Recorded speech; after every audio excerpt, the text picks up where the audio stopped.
Hello everyone, and welcome back to Mr. Night Fear. I know many of you listen to these stories to help you fall asleep. So, before you get settled in, I'd love for you to leave a comment letting me know where you're listening from. And if you're enjoying the episodes, don't forget to like and subscribe to the channel. Now, let's get comfortable, relax, and begin. In the last week of October 2019, my husband Rex and I set out on a 9-day road trip along the south coast of New South Wales. Our final stop, on the way back to Sydney, was a picturesque coastal town tucked away in the Kiama hinterland. It was meant to be the perfect end to our journey, but the experience left us with more questions than answers. The moment we pulled up to the large, timber-framed house perched on a hill, an unsettling feeling swept over me. The afternoon sun bathed the property in a warm glow, and everything looked pristine and well-maintained. Yet, something about it felt wrong. I had an overwhelming urge to tell Rex to keep driving. He was surprised at my unease, especially since I had no issues with any of the other places we'd stayed during the trip. But he was too tired to continue, so we decided to stay. The 2-bedroom cottage where we'd booked a suite sat at the end of a steep gravel driveway. It was a rustic building surrounded by lush cabbage tree palms, with a veranda spanning the length of the cottage that overlooked a serene valley filled with grazing cows. The layout was simple. Each bedroom had its own entrance with sliding glass doors leading to the porch, and the main living area with its antique wooden door connected the 2 suites. While Rex unloaded the car, I took our cooler bag into the cottage to stock the fridge. That's when I saw it, a fleeting figure outside the living room window. It was a woman in a flowing white dress, with short dark hair, moving quickly past the glass. For a moment, I thought it might be my reflection, but her build and hairstyle were different from mine. I also remembered that Mary, the woman who ran the property, had shoulder-length hair and had been wearing a patterned blouse and light pants when we arrived. The figure was gone in a flash, and as I stared at the window, a strange sense of unease settled over me. There were no other guests staying at the cottage, and the figure had walked in a direction that led nowhere. To make matters stranger, the cottage's wooden floorboards creaked loudly underfoot, yet the woman's movements had been completely silent. Curious, I craned my neck to look out the kitchen window, hoping to catch sight of her again. But the area was empty. That's when I noticed a foul stench, like rotting vegetation and stagnant water, wafting from the kitchen sink. I boiled a kettle and poured hot water down the drain, hoping to clear a blockage. The smell lessened but didn't disappear completely. I mentioned it to Rex, and we decided to report it to Mary in the morning. Later, while unpacking, I opened the fridge to find a red frosted bottle labeled as freshwater. I was thirsty, so I took a sip, but the taste was off, strange and slightly herbal, like jasmine tea. The liquid had a faint green tint when I poured it out. It didn't seem stagnant, but it was unsettling nonetheless. That evening, as I prepared for bed, I checked around the room. In the corner where a spare bunk bed sat, I caught a fleeting shadow out of the corner of my eye. It wasn't frightening, but it felt like a quiet warning. Uneasy, I said a prayer for protection before settling in. Around midnight, we were startled by a loud crackling sound from the small window above our bed. It happened twice, loud and sharp, yet the large sliding glass doors remained silent. The weather had been mild, and the glass didn't make a sound later in the night, even when the temperature dropped. Strangely, I felt reassured by the noise. It was as if someone or something was warding off unwelcome energy, and the thought brought a strange comfort. The next morning, the foul smell in the kitchen had vanished, so I didn't mention it to Mary or her husband, Anton, when we joined them for breakfast.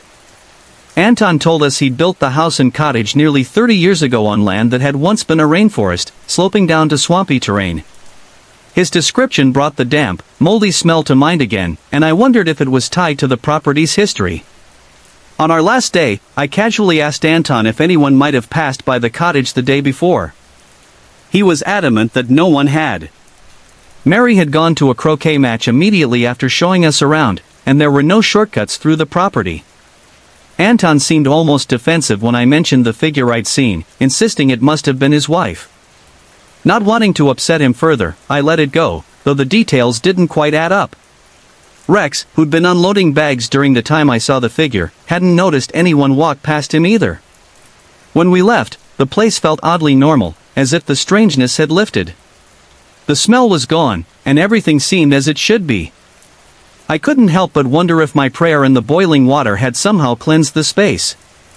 I still don't know what we experienced at that cottage, but one thing is certain, we won't be going back.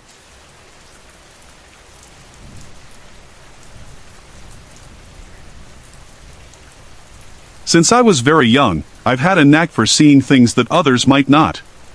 Some of my most memorable encounters happened while working the overnight shift at an older residential aged care facility on the Gold Coast in Queensland, Australia.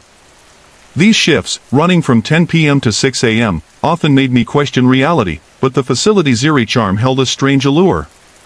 The building had two main wings, a wing for the ladies and B wing for the men. A ran straight ahead from the front door to the back, while B was off to the left at a sharp 90-degree angle. Between the two wings were the staff room, the main dining room, the kitchen, the laundry entrance, and the visitor restrooms. It was in this setting that I had some of the most inexplicable experiences of my life. From my first nights working overnights, I realized this place was unlike anywhere I'd ever been. On one of my initial shifts, I was partnered with a coworker about my age.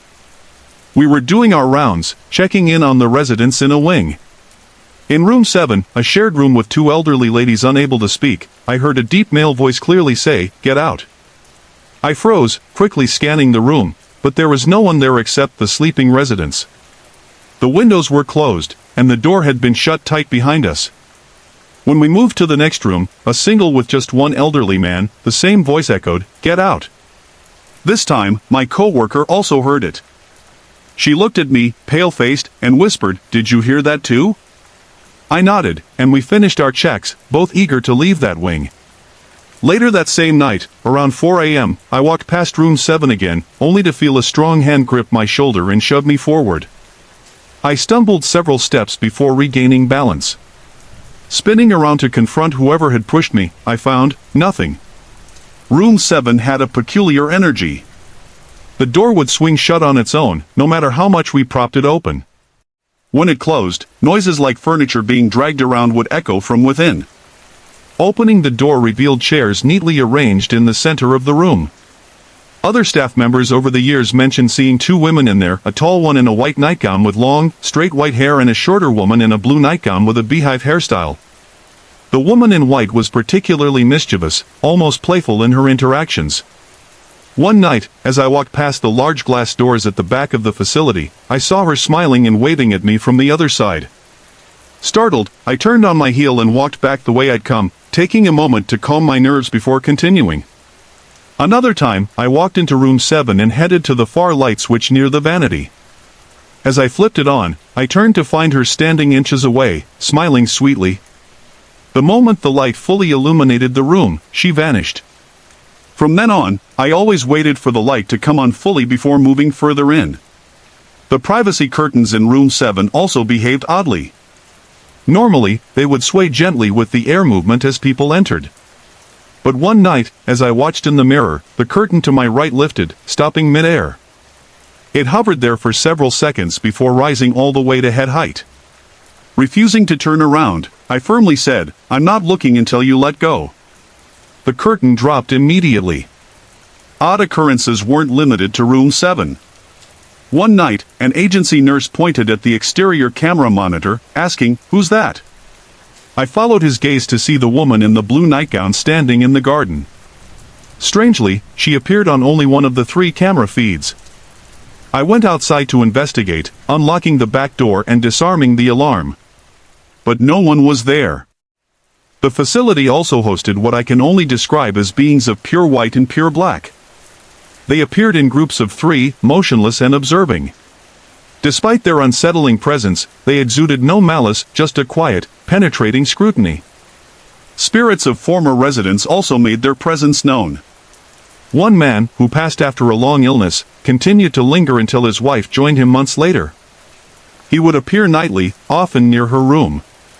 Electronics in her room acted up frequently, turning on and off or adjusting volume at random, until I spoke to him directly, "She'll go when it's her time, not because of your impatience." After that, the disturbances stopped, and once she passed, he disappeared entirely. Other residents described seeing a small girl in a red dress with blonde hair and blue eyes. Over the years, at least 10 people told me about her in vivid detail, but I never saw her myself. The energy in the facility could sometimes feel overwhelming. On certain nights, I felt a crushing pressure on my lower back or shoulders, as though dozens of unseen entities were pressing down. The sensation would lift only when I drove far enough away. One encounter still lingers vividly in my mind. As I sat doing paperwork in B Wing, I noticed a figure leaning against the fire door, watching me. He had dark hair and a medium build. When I looked up directly, he moved faster than humanly possible, disappearing into the darkness. These experiences, strange as they were, became a part of my nights at the facility. Each encounter deepened my respect for the unseen and reminded me of how little we truly understand about the world around us.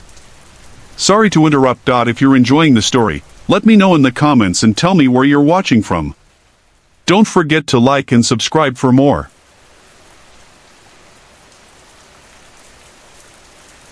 This story goes all the way back to my childhood in the late 70s. My friend Luke's family owned a massive piece of land, so big that it included half of a mountain. This property had once been part of the banana farming industry that dominated the hillsides of the area, leaving behind its legacy of chemicals seeping into the land, creeks, and waterways. Luke and I were no strangers to spooky encounters. We'd already had a chilling experience we used to call the Old Nun, but that's another story. We were adventurous kids, and when Luke's dad, Jim, warned us about the dangers of the bush, especially the king browns and yellow-bellied black snakes, we weren't deterred. We thought of ourselves as bush savvy. We planned to camp in the scrub, no more than a couple of miles from the main house, for a couple of days. The idea was to explore, do a little yabby fishing, and just have an adventure. Luke told me we'd be staying in an old banana packing shed from when Italian POWs worked the land during the war. Some had stayed in the area, married into local families, and become part of the community. He also mentioned there was an old graveyard nearby, where some of those POWs who had succumbed to snake bites were buried. The thought of that excited me more than it probably should have. When we arrived at the shed, it was exactly what I imagined, an old corrugated iron structure, rusting but still solid. We managed to break the rusted lock with a rock, and as the door creaked open, a thick, musty stench hit us like a wave. Inside, we found steel tables bolted to the floor, covered in spider webs and layers of dust, along with rusted tools scattered about. We swept out the shed, rolled out our sleeping bags, and unpacked before heading out to explore. The sun was sinking lower as we wandered around, and at one point, I got the uneasy feeling that we were being watched. I didn't say anything to Luke. I didn't want him to think I was a wimp. "That track there," Luke said, pointing to a trail winding into the scrub, "leads to the graveyard. We'll check it out in the morning." I nodded, then asked, "Hey, is there anyone else living around here?" "Yeah," Luke replied casually. "The local indigenous people camp by the creek sometimes, do a bit of hunting. Dad doesn't mind, they take care of the land while they're here." "Are they around now?" I asked, feeling a little uneasy. He shook his head. "Nah, they usually come at the end of winter." "Why?" I hesitated. "No reason. Just wondering." Luke looked around, his face suddenly more serious. "Let's head back to the shed." We did, and after a dinner of lukewarm baked beans and soggy toast, we settled in for the night. Rain began to fall, but it wasn't enough to worry us. We were on a hill, safe from flooding, and if things got bad, Luke's dad could come get us in his 4WD. As the night wore on, we played cards to pass the time, but by 10 o'clock, we were ready to turn in. That's when we heard it. At first, it sounded like the wind howling through the bush. But as we listened, the sound grew clearer and far more disturbing. What we heard was like nothing we'd ever encountered. It sounded like people being slaughtered. We heard women and children screaming, men shouting, gunshots cracking through the air, dogs barking and growling, and even men laughing. The rain hammered the shed, and the wind howled outside, amplifying the chaos. The terrifying sounds continued for what felt like an eternity, though it was probably closer to 30 minutes. Then, as abruptly as it began, it stopped. Silence followed, broken only by the croaks of cane toads and frogs. Luke and I sat frozen in our sleeping bags, wide-eyed and sleepless, until dawn.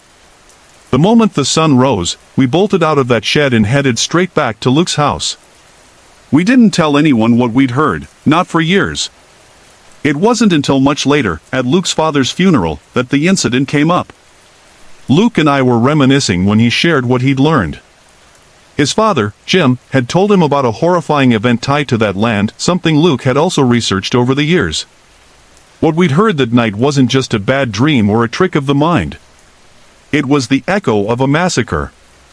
In 1921, white settlers in the area had gone on a drunken rampage after blaming local indigenous people for the death of a cow. Fueled by alcohol and rage, they slaughtered over 60 innocent men, women, and children. The irony? The cow had died of old age. The killers were never brought to justice, and their descendants still lived in the area. That land was soaked in blood, haunted by the cries of those who had died unjustly. Years later, Luke and his siblings sold the property to the local indigenous land council. The house, the mountain, the graveyard, they let it all go. The land itself wept for justice, too tainted by its history to remain in their hands. Hey everyone! I put a lot of effort and heart into creating these videos just for you. If you're enjoying the content, I'd love to hear from you. Drop a quick comment below and let me know where you're watching from and what time it is for you right now.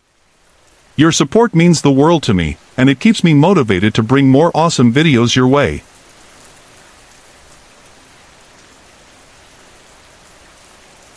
Recently, a friend and I started talking about hauntings. I hadn't known him long, but as we got to know each other, the topic of ghosts came up. I shared that I work in a haunted location, so I've always been a believer. My friend, in turn, told me about the house he lives in, a place he believes is very much haunted. Naturally, as an amateur paranormal investigator, I had to see it for myself.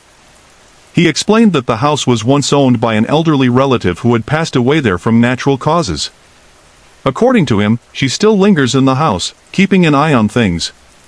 She was strict about her house rules while alive, and that hasn't changed. For instance, she doesn't like lights or appliances left on unattended, so she'll turn them off herself. She hated smoking, and anyone who dares to light up inside finds their cigarettes or lighters mysteriously moved to odd places, like the bathroom sink or by the back door, a not-so-subtle hint to take it outside. She's generally a pleasant presence, but she has her limits. If someone unfamiliar to her breaks her rules, she'll make it known through flickering lights, rattling doors and windows, and other unsettling tricks. Her strong will seem to have kept the other spirits in the house in check when she was alive. My friend said she used to speak to them in French, sometimes raising her voice as if warning them off. But as her health deteriorated, the spirits seemed to grow bolder. After her passing, activity in the house increased significantly, leaving my friend wondering whether it was her spirit, the original inhabitants, or both. The other spirits in the house have no clear origin. My friend suspects it might have something to do with a patch of flooring that was mysteriously re-cemented before his relative bought the house. She used to joke that maybe someone buried a body down there. Whoever they are, they don't seem happy about sharing their space. One night, my friend woke to find 4 figures standing silently around his bed.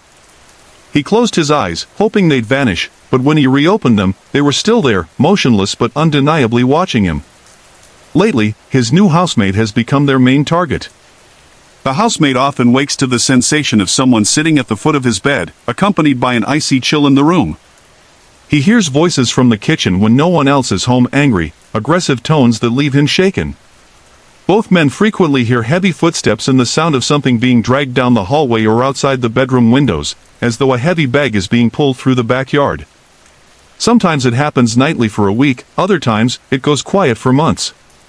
Even my friend's nephew, who occasionally stays over, has had experiences. He's seen objects move by themselves, remotes, glasses, and he claims they try to talk to him. Whatever they've whispered scares him enough that he refuses to share what they've said. He's also seen a man standing in the hallway, unmoving and silent, disappearing only when the nephew looks away. Naturally, I couldn't resist investigating. Armed with a tape recorder, I asked if I could spend the night.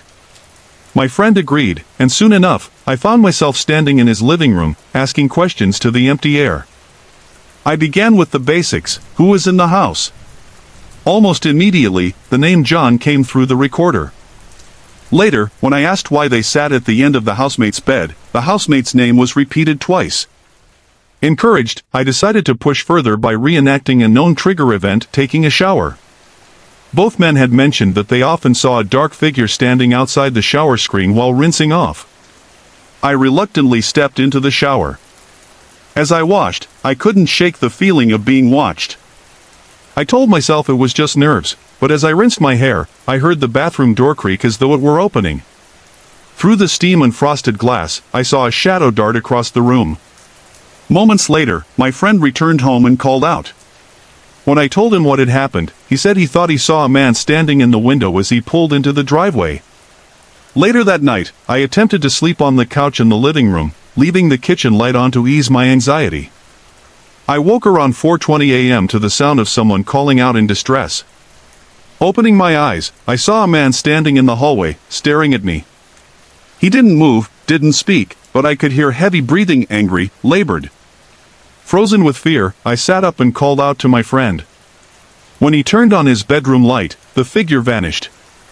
As we discussed what had happened, we both heard faint, mocking laughter, as if the spirits delighted in scaring me. I packed my things and left immediately, shaken and unwilling to return. To this day, my friend still lives in the house on Bindery Crescent in Ingle Farm. But for me, that night was enough. It's clear that I'm not welcome there, and I have no intention of testing the spirit's patience again. Hey everyone! I put a lot of effort and heart into creating these videos just for you. If you're enjoying the content, I'd love to hear from you. Drop a quick comment below and let me know where you're watching from and what time it is for you right now. Your support means the world to me, and it keeps me motivated to bring more awesome videos your way.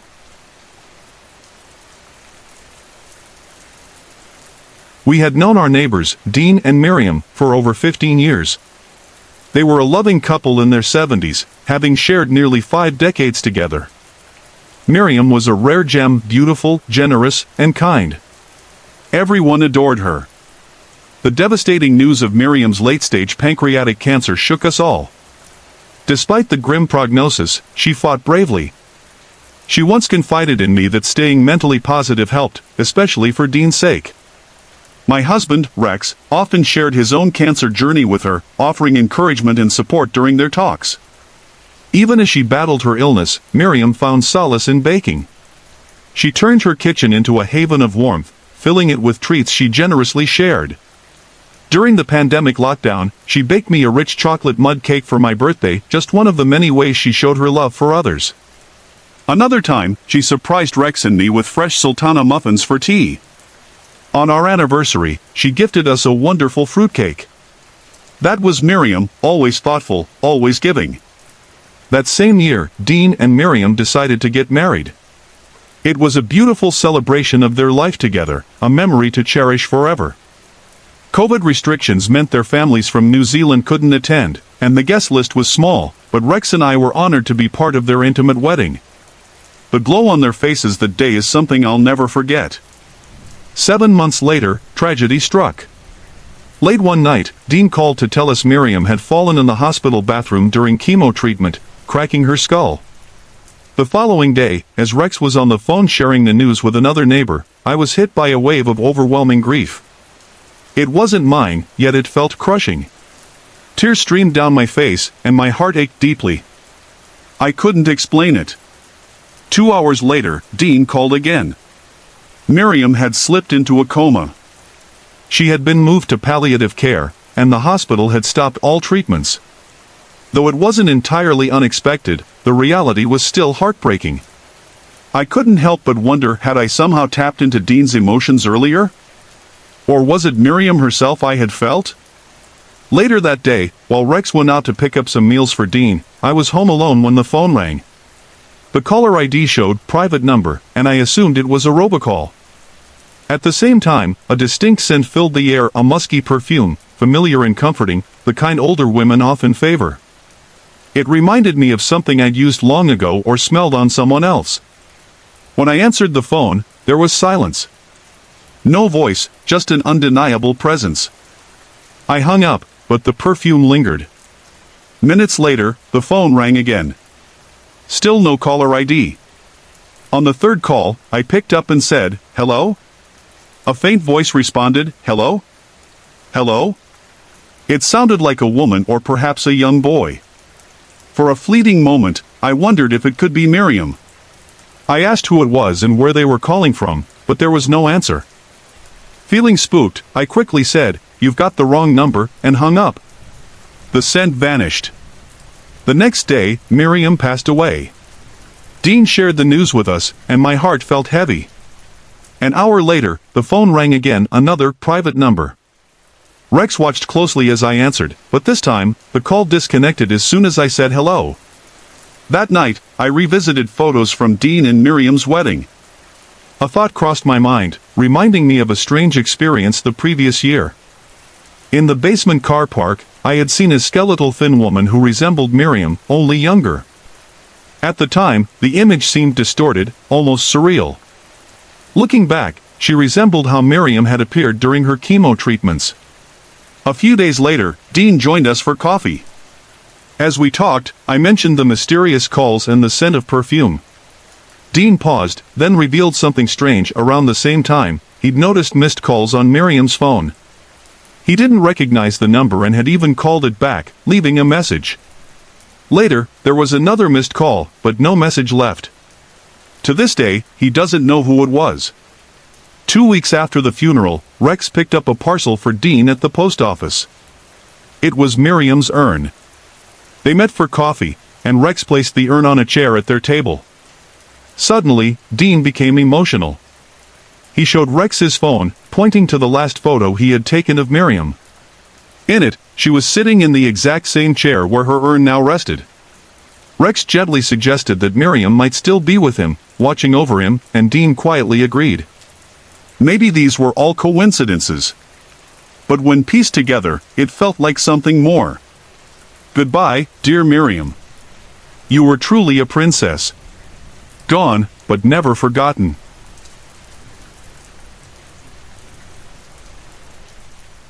Does anyone believe it's possible to accidentally channel a demon? Something happened to me recently that felt like the most paranormal experience of my life, and I've been trying to make sense of it ever since. It's one of those events that feels so surreal, it's hard to explain it without sounding unbelievable. Let me start from the beginning. I've been going through what some might call a spiritual or kundalini awakening. It's been a time of heightened sensitivity, where I've experienced things like clairaudience, clairvoyance, and an increased awareness of energies or entities around me. Among these experiences, I often hear voices, sometimes a mix of conversations, debates, or fragmented words. But one particular day stands out like no other. The voices were having their usual discussions, and the topic of whether I was spiritual or satanic came up, a recurring debate, oddly enough. Then, out of nowhere, I heard a voice unlike any I'd ever encountered. It was deep, guttural, and resonated as though it came from all around me, enveloping the space. It felt unreal, like something straight out of a movie. The voice laughed slowly and said, "Oh, I love her, I love her, I love her," referring to me. The sound startled me so much I physically jumped and started running around the room, trying to locate its source. But it was everywhere, coming from nowhere and everywhere at once, like surround sound. It chilled and amazed me at the same time. The very next day, while I was in the shower, the voices returned. I decided to speak to them this time, addressing their spiritual versus satanic discussion. As I began to talk, that same deep, demonic voice emerged again. This time, it didn't just interrupt, it spoke in perfect unison with me. It mirrored my words, as though it knew my thoughts or could anticipate every word I was about to say. Its echo came from the drain, blending with the sound of water. Hearing my voice combined with that ominous tone sent shivers down my spine. It was surreal. Later that evening, I was talking to my husband about all the strange things I'd been experiencing. In the middle of our conversation, the voice returned, but this time, it came through me. My words transformed mid-sentence, emerging in that same low, guttural tone. It wasn't just in my head, the voice was using my vocal cords, and my husband heard it too. At first, I was stunned and almost amused. The phenomenon was unlike anything I'd ever experienced, and for a moment, I even laughed. I jokingly asked my husband if he liked my fun voice, but his reaction was far from amused. He looked terrified, saying it sounded nothing like me and was, in fact, the scariest thing he'd ever heard. His fear unsettled me, and the voice eventually faded as our conversation devolved into a heated argument. The whole incident lasted about 10 minutes, leaving both of us shaken. Reflecting on it now, I can only assume that my heightened focus on spiritual beings, angels, demons, and everything in between has somehow attracted this entity to me. I was in such a high-energy, open state that I wonder if it created a pathway for this to happen. Beyond the voice, I'd also been experiencing a cascade of other strange occurrences. I saw spirits and entities everywhere, often sensing their presence as they brushed against me. I hallucinated vivid changes in people's faces. Sometimes they'd glow with neon blues or golden hues, and other times their eyes turned sunken black, like shadows had overtaken them. It was as though something was superimposed over their real faces, creating a surreal double vision. I know how unbelievable this might sound, but I swear every word of it is true. It was as though my reality had merged with something far beyond the ordinary. Hey everyone! I put a lot of effort and heart into creating these videos just for you. If you're enjoying the content, I'd love to hear from you. Drop a quick comment below and let me know where you're watching from and what time it is for you right now. Your support means the world to me, and it keeps me motivated to bring more awesome videos your way. The story I'm about to share happened just a couple of weeks ago while I was working as a traffic controller in the middle of nowhere, near Kyogle in northern New South Wales. We were stationed there because of some road repairs, and my job was to control traffic, which, to be honest, barely existed out there. The work itself can get pretty monotonous. The only conversations you have are short exchanges like, sending traffic, got a signal for you, or clear to send. That day, the weather was cool and bright, and only a handful of cars passed by, maybe 3 in total. My post for the day was on a quiet stretch of road, overlooking an empty paddock with no cows or trees, just a view of distant mountain ranges.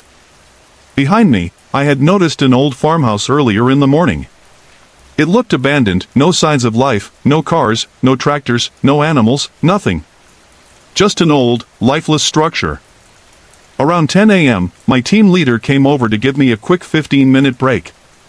I'd been holding it in for a while, so I grabbed a spare roll of toilet paper, some wipes to clean my hands, and hurried up the hill toward that old farmhouse. Actually, I half ran.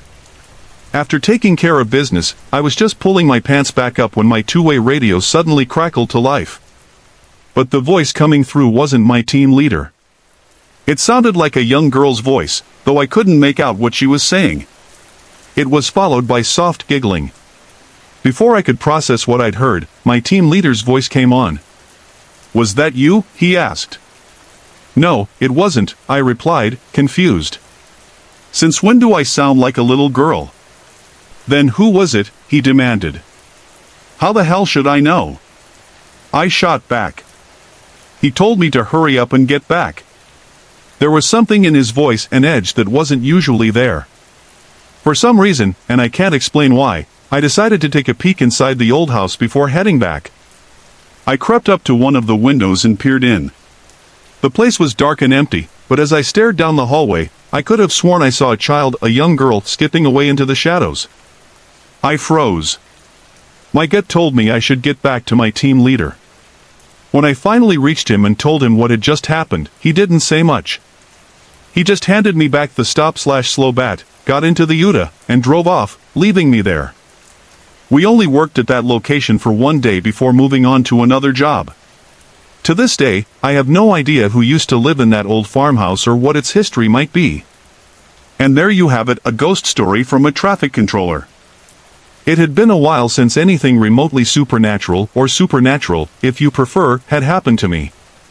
I'm still working as a traffic controller and had been doing plenty of the usual jobs, standing there with the portable traffic lights or handling the stop/slow paddles. This particular time, I was stationed up in the Tambourine Mountains, just behind the Gold Coast near the border ranges. The commute was brutal, 3.5 hours from my home just to get to the site, work a full shift, and then drive all the way back. After some convincing, I managed to talk my employer into paying for accommodations for me and 2 other traffic controllers. They weren't thrilled about it but finally put us up in cabins at a small caravan park. The cabins weren't much bigger than tiny homes, but honestly, I didn't mind. The view was stunning, the town was just a 20-minute walk away, and, well, the stagger back after a few drinks wasn't too bad either. We were all thrilled. Now, back to the story.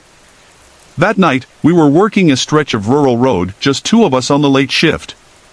The other two controllers had the earlier shift and would swap with us in the morning.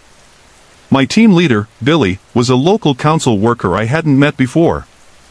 He gave me a post with a view of the mountain ranges stretching far into the distance. "Pretty quiet out here," he said as I signed in for the shift. "So what's the point of Robbo and me being here?" I asked. "Because it's part of the job," he replied, rolling his eyes. "And you get paid for it. Take a look around, at least you've got a good view." With that, he hopped into his truck and drove off, leaving me to settle in. As I got my bearings, I couldn't shake a strange feeling about the area. On one side of the road was a battered guardrail, a small creek, and an empty paddock leading to a thick forest climbing the slopes of the mountain. On the other side were towering eucalyptus trees, gray ghost gums, I think, and another dense forest stretching upwards. The road itself was cracked and winding, snaking through the bushland. The setting sun cast long shadows, and the trees seemed to take on strange shapes. The quiet was almost oppressive, and for some reason, I felt a nagging sensation, like unseen eyes were watching me. It wasn't fear exactly, but an uneasiness I couldn't shake. At one point, my two-way crackled. It was Robbo doing a routine radio check. I answered back and headed to my post, ready to settle in for the long, uneventful hours ahead. 5 hours passed. My legs were sore, and the road was as dead as ever. The usual radio chatter helped pass the time, but eventually, even that was shut down, leaving me alone with my thoughts. The night was beautiful, though.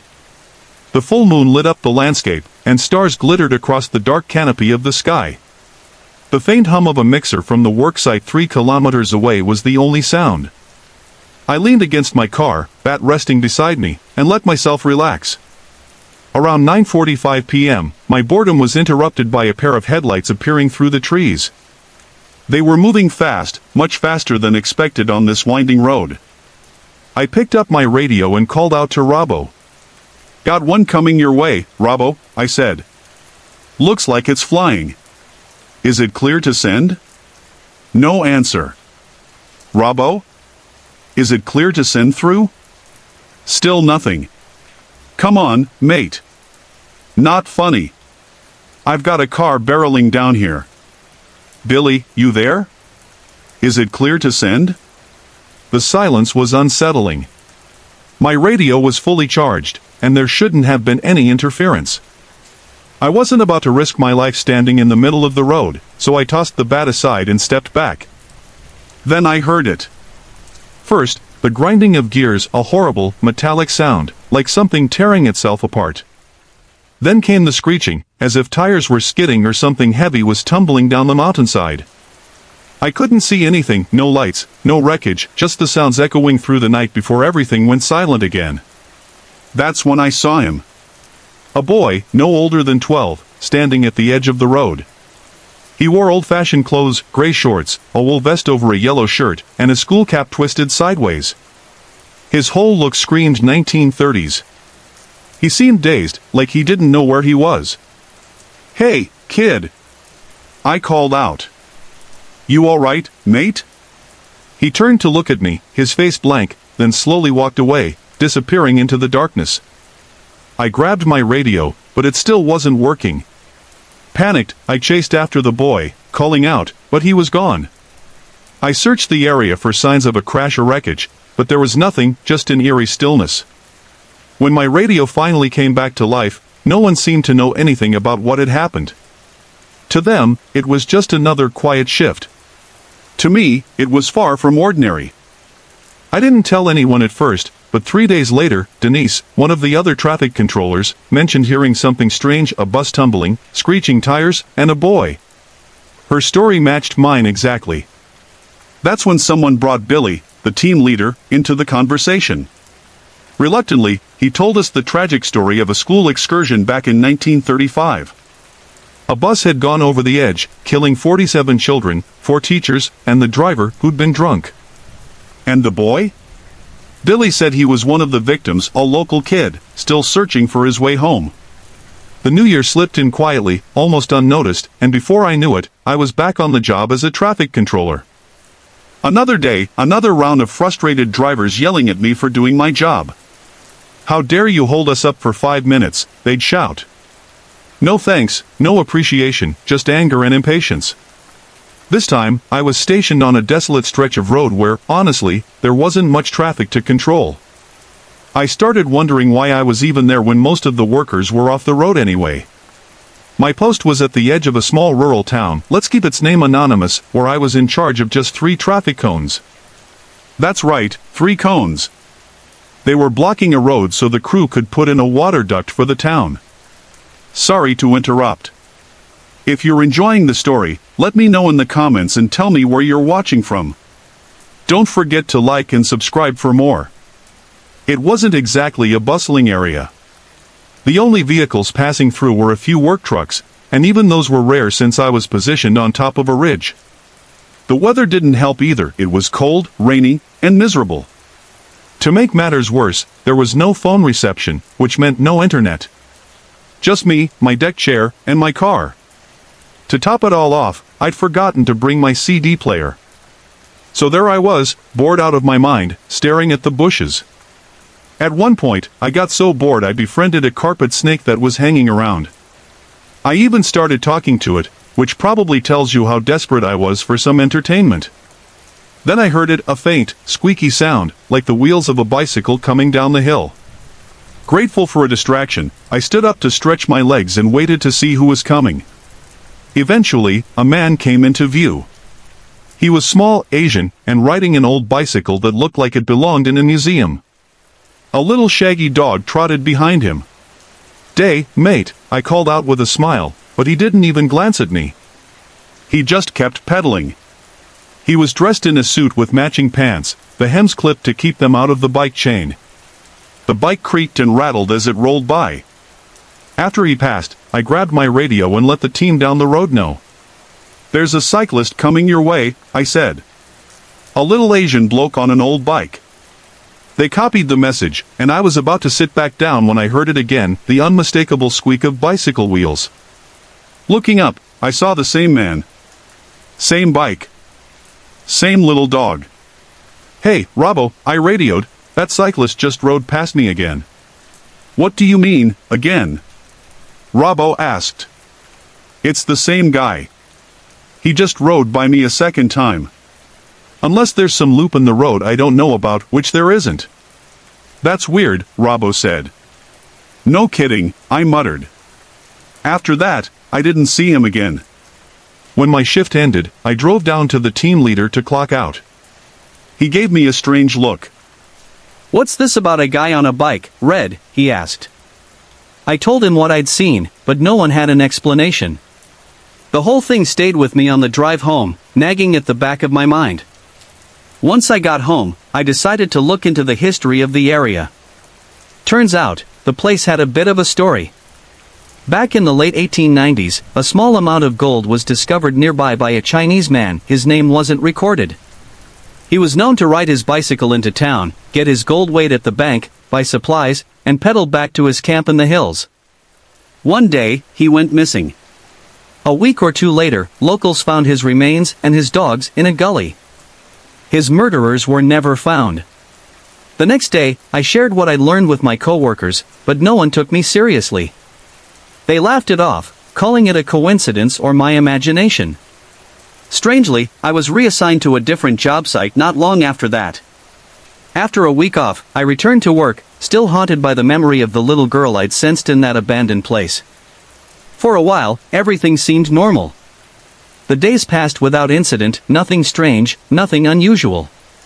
But recently, I was assigned to a shift on a deserted street lined with abandoned houses.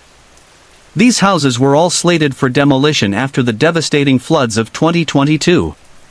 Just me, another traffic controller, and our team leader were stationed there, manning 2 portable traffic lights on a road no one seemed to use. The street was eerily quiet, with an old, abandoned high school nearby. I heard the school couldn't be torn down because it was historically listed, a beautiful building from the 1880s with Gothic towers that gave it a prison-like look. Apparently, one of those towers used to house the school bell. The whole area felt lifeless, and I couldn't shake the sense that something about the place was just off. The only reason we were there was because of an old railway bridge the council wanted to remove. They were planning to turn this street into a bypass, diverting traffic away from the central business district. Honestly, it all felt like a colossal waste of taxpayer money, but hey, at least I was getting paid. I arrived at 6 p.m., relieved the day shift worker, and settled into my deck chair. After doing the usual radio check with the other traffic controller, who just arrived, I sat back and stared at my surroundings. I couldn't be bothered to check my phone, so I just looked around while chatting with the team leader and the other TC over the two-way. Bored out of my mind, I decided to stretch my legs and have a little look around. The abandoned houses lining the street were from the 1920s and 1930s, grand old places that, with a bit of work, could have been saved. It was a shame to see them in such a state. Some were clearly falling apart, but others looked stable enough to fix up and use, maybe even for housing the homeless. Curiosity got the better of me, and I decided to peek inside one of the houses. Just a quick look, I told myself, nothing more. But it turned out to be a mistake.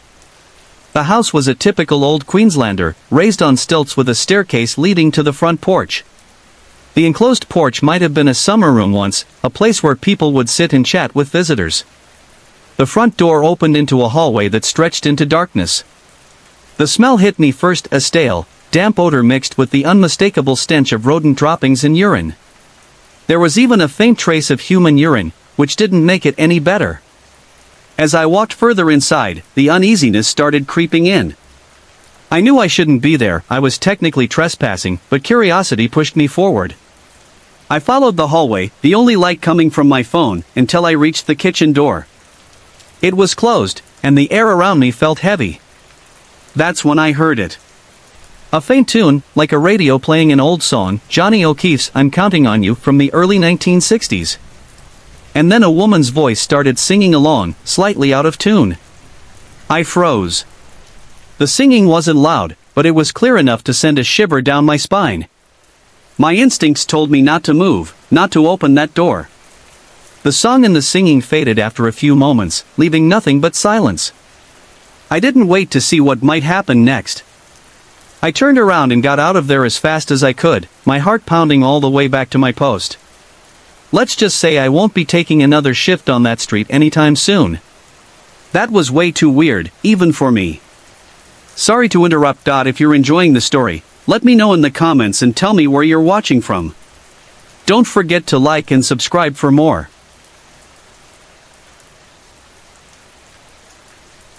My health had been far from ideal over the past few years. Doctor visits and specialist appointments had become a regular part of my life, with no clear answers to my persistent ailments. Late in September 2022, I underwent a series of tests, including an electrocardiogram, EKG, and a full blood count. That very evening, the doctor called with alarming urgency about the results. Rex, my ever-supportive partner, quickly drove me to the emergency department. The nurse on duty took one glance at me and remarked that my pallor was dangerously gray. Over the next 14 hours, I received 2 blood transfusions and a bag of plasma to stabilize my condition. As I waited for a room in the upstairs ward, a commotion broke out nearby. The woman in the bed next to mine became irate, loudly berating the nurses. More tests and scans had been ordered for her, and she was furious about the ongoing uncertainty surrounding her health. Her voice rose, cutting through the otherwise tense quiet of the emergency room. It was nearing midnight. The air in the room felt heavy, like a storm was about to break, though the chill I felt seemed to come from within. "I want to see the doctor now," she shrieked, her voice grating and sharp. Suddenly, the rhythmic beeping of the monitors erupted into chaos. Beep, beep, beep, beep, beep. Every single machine on the floor seemed to go haywire, emitting a deafening symphony of alarms. Nurses scrambled, frantically pressing buttons and attempting to reset the monitors. Amid the chaos, the woman's angry tirade persisted, her words a relentless wave of fury. Rex and I exchanged bewildered glances. What on earth was happening? Eventually, the head nurse calmed the situation. The woman was discharged, reassured that further tests could be done as an outpatient. Strangely, as soon as she left, the machines quieted, their frantic beeping subsiding as if nothing had ever been wrong. Hospitals, with their stark lighting and sterile atmosphere, are rarely comfortable places. By early morning, I was moved to a room on the 4th floor. Rex had gone home to rest, leaving me to settle in. I was connected to monitors and IVs, my body heavy with exhaustion, though still far better off than the elderly woman in the next room. During a nurse's shift change, I overheard a discussion about her condition. She had been refusing food, and though they were arranging for palliative care, it seemed unlikely she'd hold on long enough for a bed to become available. All they could do was make her comfortable. Sleep didn't come easily that night. My back ached, and the temperature in the room felt unusually cold, even though I was wrapped snugly in soft cotton blankets. The door had been left slightly ajar, allowing light from the hallway to spill in faintly. From the next room, I could hear labored breathing, rasping, wheezing sounds that clawed at the silence. It reminded me too much of the death rattle I had heard when sitting vigil for loved ones in their final hours. The dimness of the room began to feel oppressive, but I stayed still, my eyes adjusting to the shadows. Then, out of the corner of my eye, I saw something. A figure. I blinked, hoping the image would disappear, but it remained. A slim woman, or perhaps a young girl, stood at the window. She wore a black gown and a wide-brimmed hat, her face pale and veiled in shadows. A coat hung loosely over her shoulders like a cloak. Her posture suggested she was peering in at me, though we were 4 stories above the ground.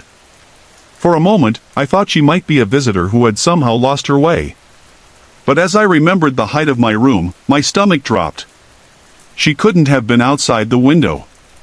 Despite the strangeness of it all, I didn't feel fear. Instead, there was an odd calm about her presence, as though she was simply curious. Acting on impulse, I lifted a hand and waved to her. Then, I turned on the bedside light. She was gone. I climbed out of bed, inspecting the window. Was there something that could have caused a reflection? The four-stand was nearby, but it was too thin to resemble the figure. Nothing else in the room matched the height or shape of what I'd seen. Later, I mentioned the incident to the night nurse in passing. Her face went pale, and she shook her head, denying any such occurrences at the hospital. The reaction startled me, and I decided not to press further. The hospital was new, but I'd heard murmurs about its history, whispers of lives lost in its sterile halls. The next morning, I checked the view from my window. It overlooked a rooftop, a car park, and a distant road. There was no ledge wide enough for anyone or anything to stand on. The woman in the next room was still alive, though her condition had not changed. My own health was improving, the doctors were optimistic. By late afternoon, I was cleared to go home, with surgery scheduled for a later date. That night, as I relaxed in the comfort of my bed, I opened my crossword app. A clue caught my eye. You look like you've just seen a ghost. Sunday evening, I was so drained I couldn't finish typing this out. Instead, I headed to bed. But before I could settle in, something odd happened that I'll share at the end. It seems I've moved into a rental that's, well, a bit haunted. The house, located in my old hometown, has a lot of charm if you're into vintage spaces. Built in the 1930s or 40s, it has quirks that appeal to someone like me who appreciates history. But quirks aren't always fun, like when the roof leaked after a rainstorm a few weeks ago.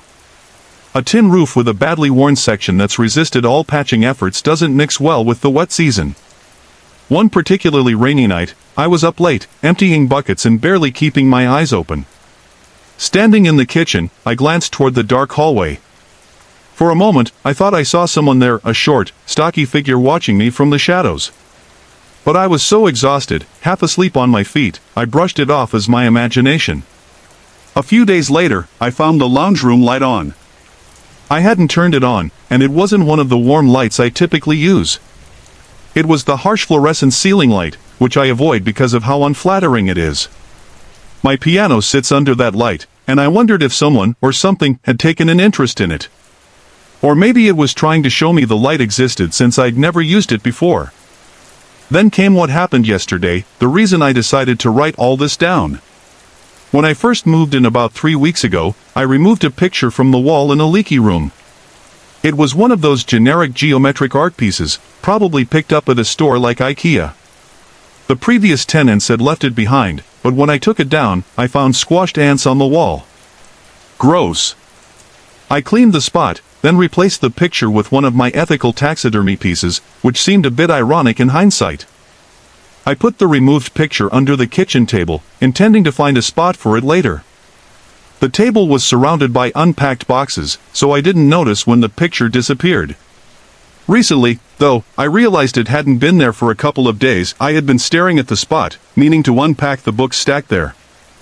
Then last night, as I prepared for bed, I decided to check the kitchen cupboard where I'd hung a witch pendant earlier in the day. I like having something witchy in the kitchen, it just feels right. The pendant is a little charm of a witch flying on a broom across a crescent moon. Inside the cupboard, I noticed small tubs of paint, all matching the house's various room colors. I didn't pay them much mind, but something else caught my attention. Feeling around, I discovered the missing picture sitting on the cupboard floor. I have no idea how it got there. Maybe it ended up in the cupboard when I heard a kitchen noise the other day while watching someone test my leaky roof. Or maybe, it just appeared. Later that day, I was emptying a bird bath in the backyard to deter possums. They're notorious for causing roof damage. My neighbor's German Shepherd wandered into my yard, and I decided to wait with her until her owner, who was working on a classic car, noticed she was gone. The dog trotted around, sniffing at everything, but she kept returning to the little balcony outside the kitchen window. She'd stand there, paws on the railing, looking up at the window. She wasn't barking or growling, but her focus was sharp, like she saw something I couldn't. I wouldn't have thought twice about the window if it weren't for the dog's behavior. Last night, as I finished typing this out, I heard a door creak. The doors in this house are heavy and don't move on their own easily. As I finally headed to bed, I noticed the bathroom light was on. Maybe I'd left it on by mistake. I was exhausted, but I'd passed the bathroom enough times to think I'd have noticed it before. It seems someone, or something, has a thing for lights. Sorry to interrupt. If you're enjoying the story, let me know in the comments and tell me where you're watching from. Don't forget to like and subscribe for more. Moving into a new house always comes with its share of surprises, but I wasn't expecting ghostly company. Since returning to Australia, I've dreamed of living in my childhood hometown. There's something about that connection to the past that feels comforting, even if the area has changed a lot. It's now posh, pricey, and not exactly easy to find a rental in. But I was determined to make it work. After a whirlwind of stress and sacrifices, I managed to secure a rental. It's a charming, vintage weatherboard house, probably built in the 1920s or 30s. The exterior is cream with red and green accents, and inside, each room is painted in a vintage palette: deep reds, greens, blues, and even a pink bathroom. The house has so much character, and the garden is lush and beautiful. I could see myself making this place home. It all started before I officially moved in. Last Thursday, I went over to plan the layout and check where all the power outlets were. While I was walking through the house, I heard a banging sound. At first, I brushed it off, assuming it was a neighbor. The area was still new to me, and I wasn't familiar with how sound traveled in the space. I didn't think much of it until later. Then came Saturday. I went back to complete the condition report, noting any minor imperfections for the rental agreement, and to prepare for the piano movers. As I moved through the house, I noticed the banging again. This time, it was unmistakably coming from inside. I traced the noise to the kitchen and discovered it was the cupboards. When I slammed one shut, the sound was identical. I couldn't help but laugh at how cliché it felt. Ghosts and cupboard doors, really? But the kitchen wasn't the only strange thing that day. Just as I was getting ready to leave, I thought I heard a voice in the lounge room. It wasn't clear, more like a faint sigh or drone. For a moment, I wondered if it was my own voice, a reflexive exhale I hadn't noticed. Still, it gave me pause. The lounge room has a bar, a fully decked-out, retro-style bar with lights, mirrors, and stools bolted to the floor. It's not something I'd ever use, but it adds to the home's charm. When I first saw it in the listing photos, I joked about it being haunted. Now I'm not so sure I was entirely wrong. The house's history gives it a certain appeal. It's one of the original homes in the area, lovingly maintained over the years. The previous owner lived here with her family and took great pride in both the house and the garden. At the lease signing, the estate agent shared a little about her and her connection to the property. It was clear she had a lot of love for this home. One detail caught my eye as I completed the condition report: the name Andy scratched onto the bathroom wall near the toilet paper holder. I could only hope someone in the family was named Andy. I wouldn't want to be blamed for ghostly graffiti. By Monday, I officially moved in, and that night brought an odd coincidence. As I was in the kitchen getting ready for bed, the power went out. It only lasted about 20 seconds, and there wasn't anything ominous about it. Still, it was strange, especially since the same thing had happened on the first night in my previous home. The electrician assured me later it was likely a neighborhood issue, but the timing gave me pause. Tuesday morning, I heard a voice in my bedroom. It was soft, almost conversational, but I couldn't make out the words. I was groggy, just waking up, and didn't have the clarity to pay much attention. Still, it stayed with me. There have been other little moments too. Butterflies dancing around a pine tree in the front yard triggered a strange sense of déjà vu. I dreamed of that moment about a year ago, standing there, under the same tree, but in the dream, it was cloudy and there were no butterflies. That moment felt special, like I was exactly where I was meant to be. Even with the occasional banging, faint voices, and little quirks, the house doesn't feel unsettling. It's nothing like the heavy, dark presence I encountered at my previous place. There, on the first night, I felt watched in the hallway behind me, a presence so unnerving I instinctively faced it and silently told it to leave. It worked, and the feeling disappeared, never to return. This house, though, feels different, like its ghosts are more playful than menacing. I don't mind sharing the space, as long as we can respect each other's boundaries. For now, it seems we've come to an understanding. It was Anzac Day, Sunday, April 25, 2021. After months of being cooped up due to the hard lockdown, we were finally allowed to step out into the sunlight again. It felt like the perfect moment to use a gift voucher I'd been holding onto since before the pandemic and treat my husband, Rex, and myself to a special lunch at the old quarantine station. The Q Station, as it's now called, sits within Sydney Harbour National Park at North Head, near Manly. Established in 1832, its purpose was to prevent diseases brought by immigrants from spreading to the Australian population. It was a grim necessity back then, with health threats ranging from the bubonic plague to Spanish influenza, cholera, and smallpox. For over 150 years, immigrants arriving by ship were quarantined there for 40 days. Many never made it out. At least 572 people were buried on the grounds, though some believe the real number is much higher. The station operated until 1984, long after advancements in medicine and quarantine procedures reduced its necessity. One of the most notorious parts of the site is the building known as the showers. Immigrants were subjected to harsh disinfection methods, including being doused with strong bleach that often caused harm instead of preventing illness. With such a dark history, it's no wonder the Q Station has a reputation for hauntings.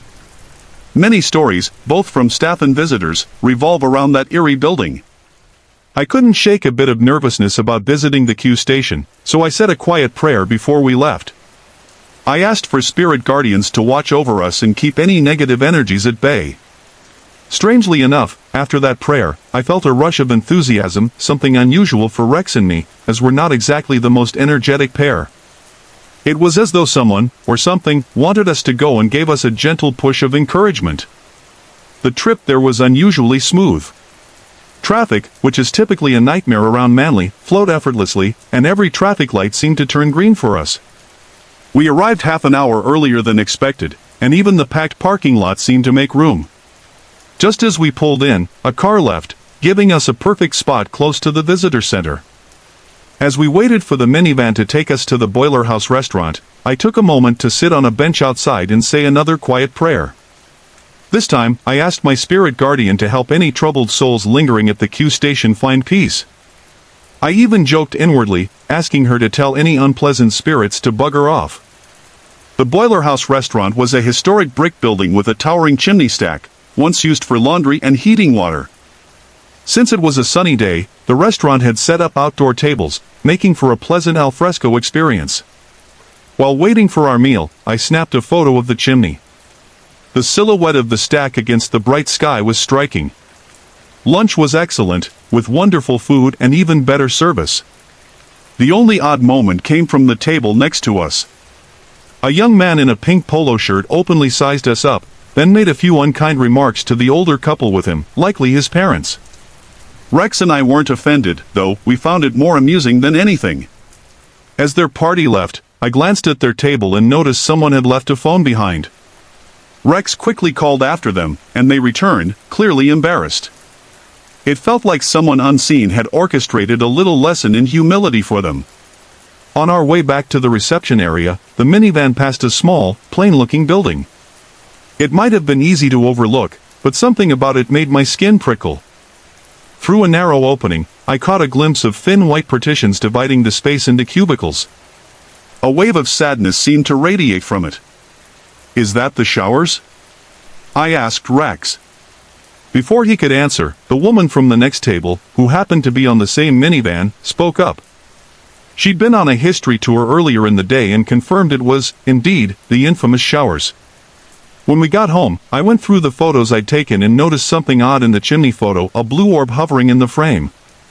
Rex and I hadn't seen anything blue in the area, and the shade didn't match the sky. Curious, I did some reading and learned that blue orbs are often thought to signify spiritual guardians.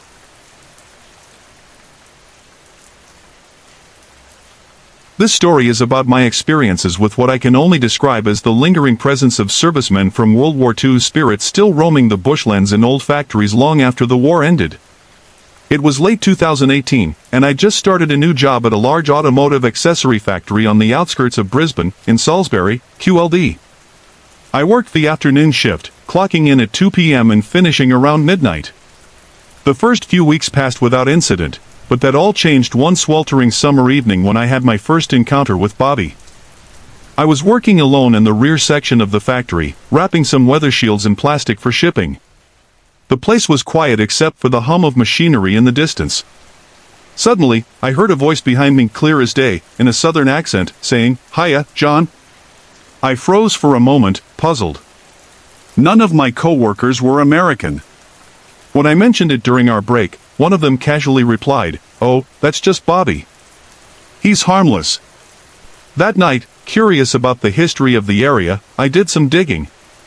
It turns out the industrial estate where the factory is located was once a bustling tank repair depot for American forces during World War II. From 1943 to 1945, it was alive with activity, repairing vehicles for the Pacific Theater.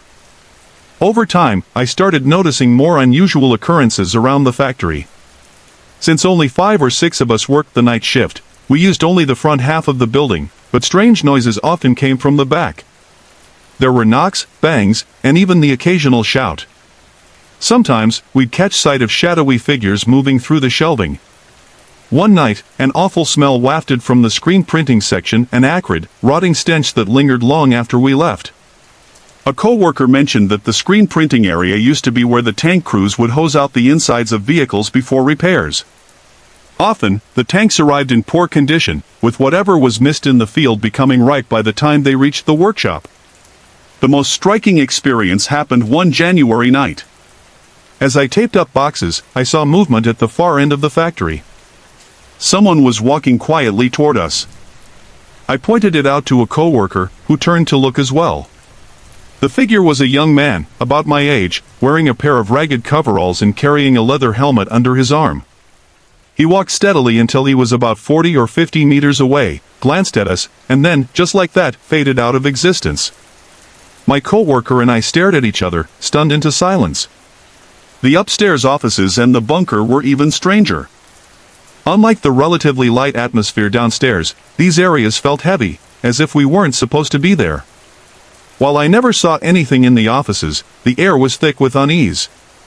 The bunker, a World War II-era air raid shelter now used for storage, was worse.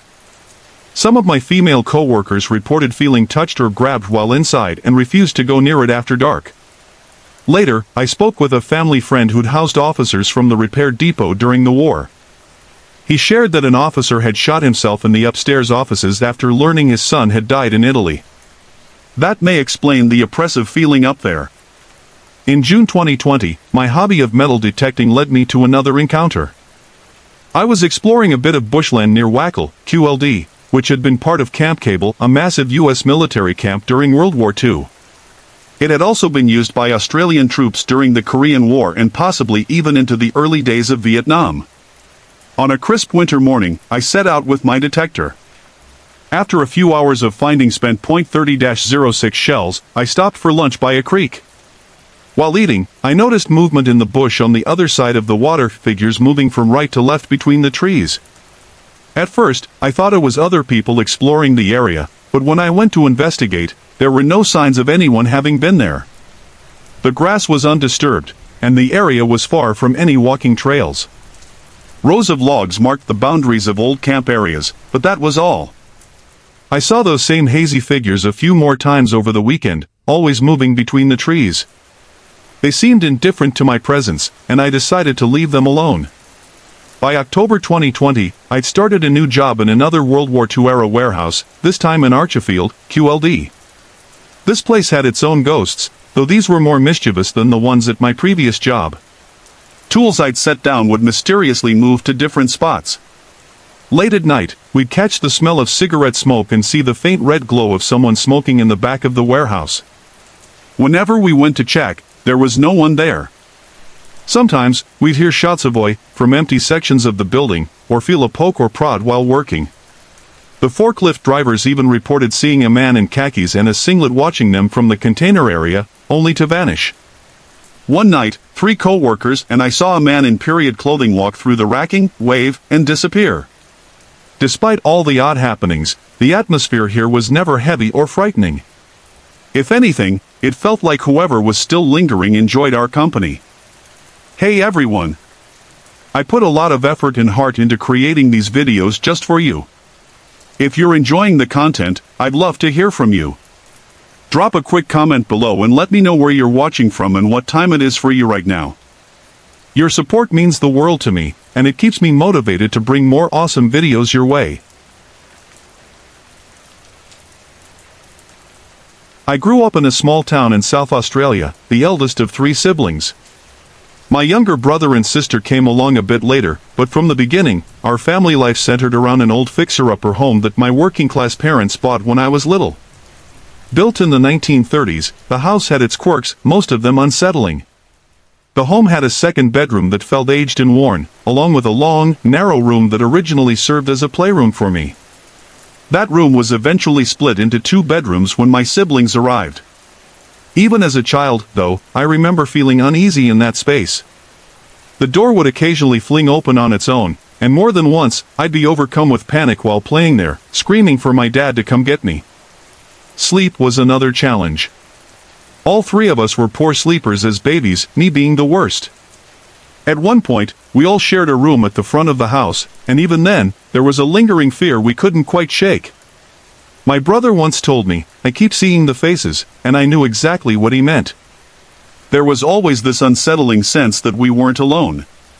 As we grew older, the strange activity in the house became harder to ignore. By the time I was about 12, we started to notice one particular presence more clearly. It was a spirit, a man who seemed attached to the property. Looking back, I think we'd always been aware of him, but now he became a more defined figure in our lives. He seemed to linger in the second hallway of the home, moving around a perimeter that circled the fireplace. That fireplace was a focal point, the oldest part of the house, and it made sense to us that the spirit would be drawn to it. He was a big man, giving the impression of a laborer. My mom would often see him out of the corner of her eye as she worked in the kitchen. Sometimes she'd turn, thinking it was my dad, only to realize she was alone, except for our ghostly visitor. My dad, a skeptic at the time, even saw him. He'd notice a shadow through the windows, thinking it was an intruder outside, and would investigate, only to find no one there. Despite his disbelief in the paranormal, he couldn't deny that something, or someone, was there. We nicknamed him Samson, a playful reference to our street name. Samson never seemed threatening. He didn't interact directly with us, and I don't think he meant to scare us. But his presence made it impossible to ever feel completely at ease in that house. The air was always cold, and there was an unshakable sense of sadness, as if the house itself carried the weight of something unfinished. My mom eventually consulted a psychic, who confirmed that the spirit was attached to the house, not to us. She assured us that Samson meant no harm and that there was no need to send him away. Still, even as I grew older and stopped seeing his shadow at my bedroom door, I could feel in there a fleeting figure at the edge of my vision, a chill that lingered in the room. Years later, our family moved out of the house. The new owners mentioned to my sister that they often felt watched. It was a bittersweet confirmation of what we'd experienced all those years. More recently, we learned something that tied everything together. Before my parents purchased the home, a man had taken his own life in the living room, right in front of that old fireplace. It's likely that man was our Samson.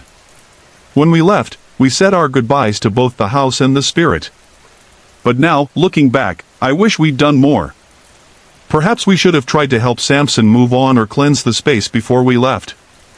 Instead, we left him behind, bound to a place that was clearly important to him, even in death. I hope that, somehow, he's found peace.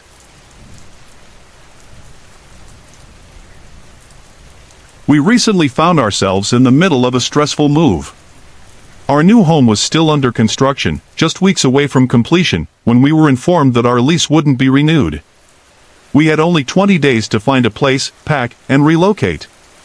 After putting out a call for help on Facebook, we were fortunate to find a short-term rental close to my son's new school, with enough room for us and a secure yard for the dogs. To tackle the clutter, we rented a skip bin. We had far too much stuff, and this move was the perfect opportunity to downsize. Anything worth donating or selling was set aside, while the rest was destined for the skip. Over 2 days, we filled it to the brim. During the day, everything seemed normal. But at night, an unsettling feeling crept in. I started noticing fleeting movements out of the corner of my eye, shadows that seemed to dart away when I looked directly at them. At first, I brushed it off. My partner works FIFO, fly in, fly out, and with him away, I chalked up my unease to being home alone. One evening, just after dusk, I stepped outside to take the garbage bins to the curb. The sun had set, but there was still some twilight. As I opened the door, I caught sight of a dark shadow crouched near the skip bin. I paused, tying the garbage bag, processing what I'd seen. When I looked back, the figure stood, took 2 steps, and then vanished. I froze, my eyes scanning the dimly lit driveway. The streetlight was on, casting its glow over the skip bin. There was nothing there. Shaken but trying to stay rational, I finished putting out the bins and hurried back inside. Later that night, while watching a movie, I saw another shadow move past the theater room window. Again, nothing was there when I turned to look. The dogs, usually calm, were agitated. They paced the yard, growling and barking, completely out of character for them. I brought them inside for comfort, but they remained on edge, watching the front of the house and the skip bin with unrelenting focus. Their unease unnerved me more than anything else, and I barely slept that night. Over the next few days, life carried on during the daylight hours, but the strange occurrences persisted at night. On Saturday, I decided to take a trailer of items to our new house. Feeling accomplished after hitching and backing up the trailer on my own, I was ready to go until the SUV's battery, just 6 months old, suddenly died. Frustrated but undeterred, I used a charger and eventually got it started. Sunday brought more bizarre incidents. My mom and sister came to help with packing and cleaning, but when it was time for them to leave, things got weird. First, my mom's car battery was completely dead. Then my sister's car wouldn't start. Finally, I checked the SUV, and its battery was dead again, despite being charged the day before. 3 dead batteries in one afternoon, all less than a year old. It was baffling. After jump-starting my mom's and sister's cars, my mom left. As I backed my car out of the driveway, I watched my sister reversing her car.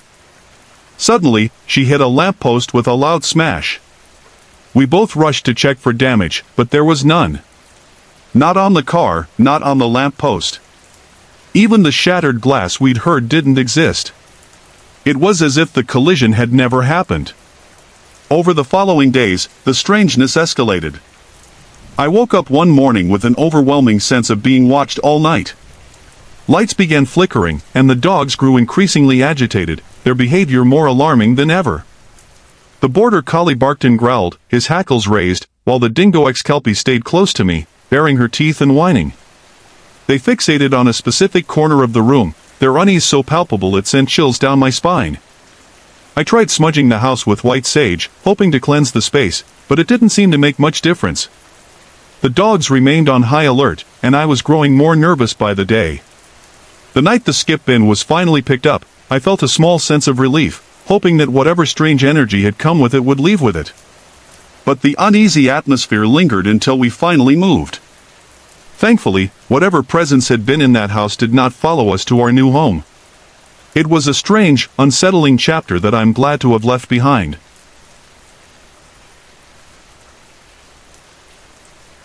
In 2010, my younger sister Cara, names changed, moved into a newly renovated unit in Maylands, a suburb of Adelaide, South Australia. She had agreed to share the flat with her friend Fran, who had grown tired of the long commute from their previous home in Bedford Park. After years of dealing with unsettling experiences at Bedford Park, Cara was more than ready for a fresh start. The Maylands unit seemed like the perfect place. It was newly renovated, clean, and modern, with an open-plan layout, ample storage, and a convenient location near shops and amenities.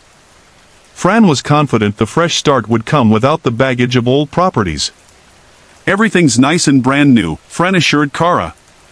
There won't be any trouble. Cara wanted to believe her. After 7 years of odd shadows, eerie noises, and unsettling energies at Bedford Park, she desperately hoped for a home free of disturbances. But as the dust from the move settled, she began to sense that not all was as it seemed. The building itself had a familiar motel-style layout, 6 units on the ground floor, 6 more above, connected by external staircases. Covered carports lined the opposite side of the lot. At first glance, it seemed entirely unremarkable. Yet something about the unit felt wrong. Cara tried to brush it off. After all, wasn't she just being paranoid after years of dealing with the inexplicable? But the unease lingered. She began to notice fleeting shadows slipping into corners, though she told herself it was just her imagination. The 3-paneled mirror in the bedroom reflected odd distortions, but surely it was just a trick of the light. And that feeling of being watched at night? Pure paranoia. Cara tried her best to ignore the sensations, hoping they would disappear if she pretended they weren't there. Then one night, the denial shattered. Cara went to bed as usual but woke suddenly, gasping for air. A crushing weight pressed on her chest, pinning her down and leaving her unable to move. It felt as though an invisible force was holding her in a semi-dream state, her limbs trapped as if she were underwater. Panic surged through her, but then a thought surfaced, the Lord's Prayer. She began reciting it aloud, her voice strained and desperate. As the prayer continued, the oppressive weight began to lift. Slowly, she regained control of her arms and legs. She prayed with renewed fervor, asking for God's protection and grace to bless the unit. Finally, the suffocating presence released her entirely. Cara was no stranger to the concept of sleep paralysis, but this was different. As a trained nurse, she ruled out typical causes. She wasn't sleep-deprived, stressed, or on any medication. This experience, she knew, wasn't rooted in a medical condition.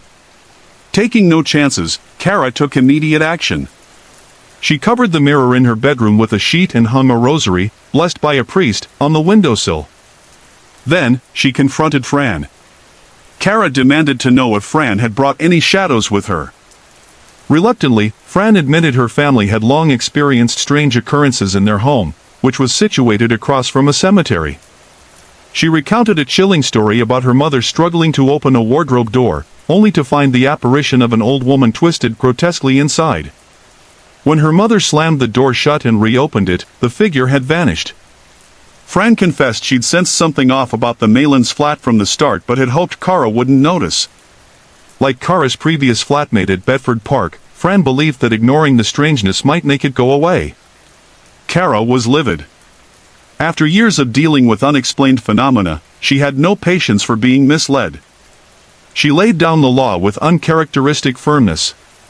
From that moment forward, Cara declared, she would be the one to inspect and approve any future accommodation. No more signing leases without her say.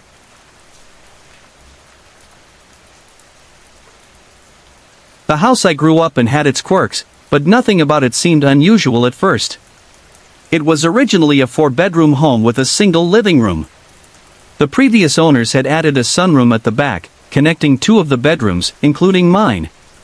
My bedroom window opened into the sunroom, while the 4th bedroom, used as a study, stepped directly down into it. From the beginning, something about the step between the study and the sunroom felt wrong. I'd get chills whenever I crossed that threshold. Even the family cat avoided it, bolting over the spot without fail. The sunroom itself, with its long row of windows on one side and a sliding door on the other, felt particularly unsettling at night. I couldn't sleep in my bedroom unless the blinds were tightly shut. I always felt watched, unwanted. One night, when I was around 13, something sat at the end of my bed. At first, I thought I imagined the pressure, but then I heard a soft humming, a woman's voice. The weight shifted slightly, as if the figure were rocking gently back and forth. And then, it was gone. A few nights later, it happened again. This time, the bed covers were pulled up snugly around me, tucked in at the sides. I felt a gentle, tingly sensation on my forehead, like the brush of a kiss. Oddly, I wasn't afraid. If anything, these moments were soothing. The sunroom, however, was an entirely different story. During the day, it was a neutral space, even a fun one where my siblings and I played and watched TV. But at night, it changed. The feeling of being watched became oppressive. The unease intensified near the study threshold, and the atmosphere grew colder, heavier. One night, as I stepped into the study to switch off the sunroom light, I saw him.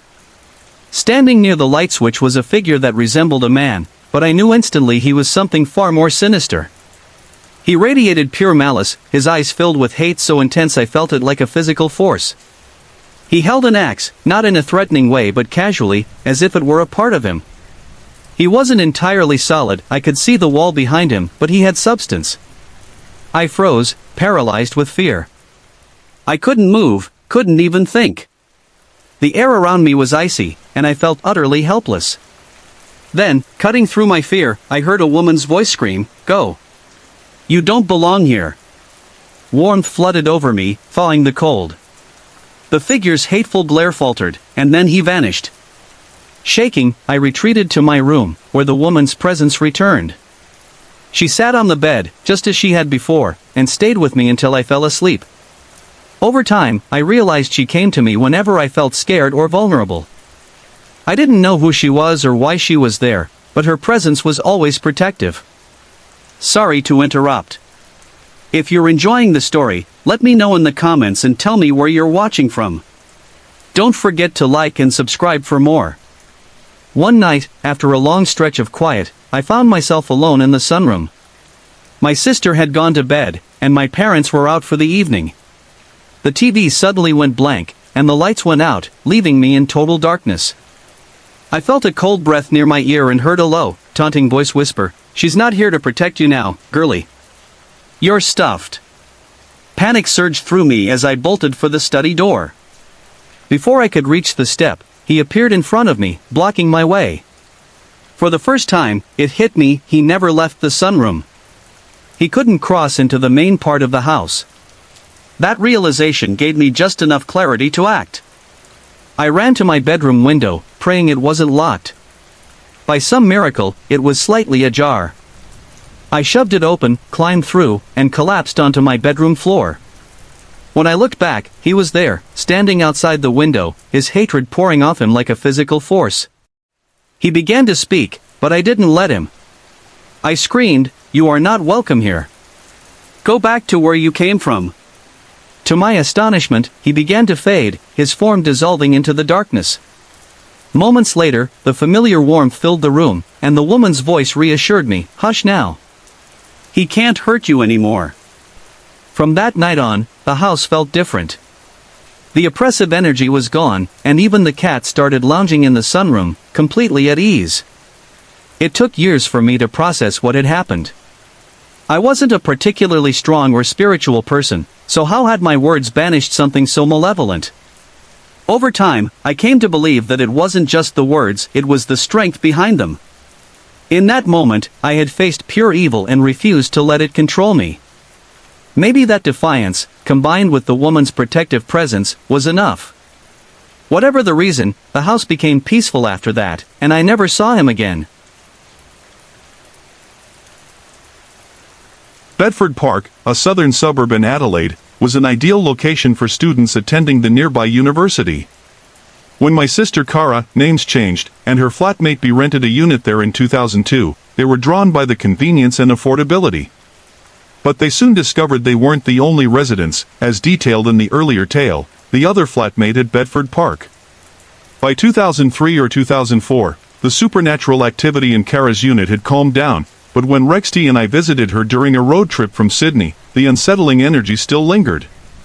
Arriving at sunset, the building's blocky, lifeless architecture gave it an eerie, institutional feel. It didn't help that the dingy foyer felt both empty and oppressively charged, as though it were hiding a presence just out of sight.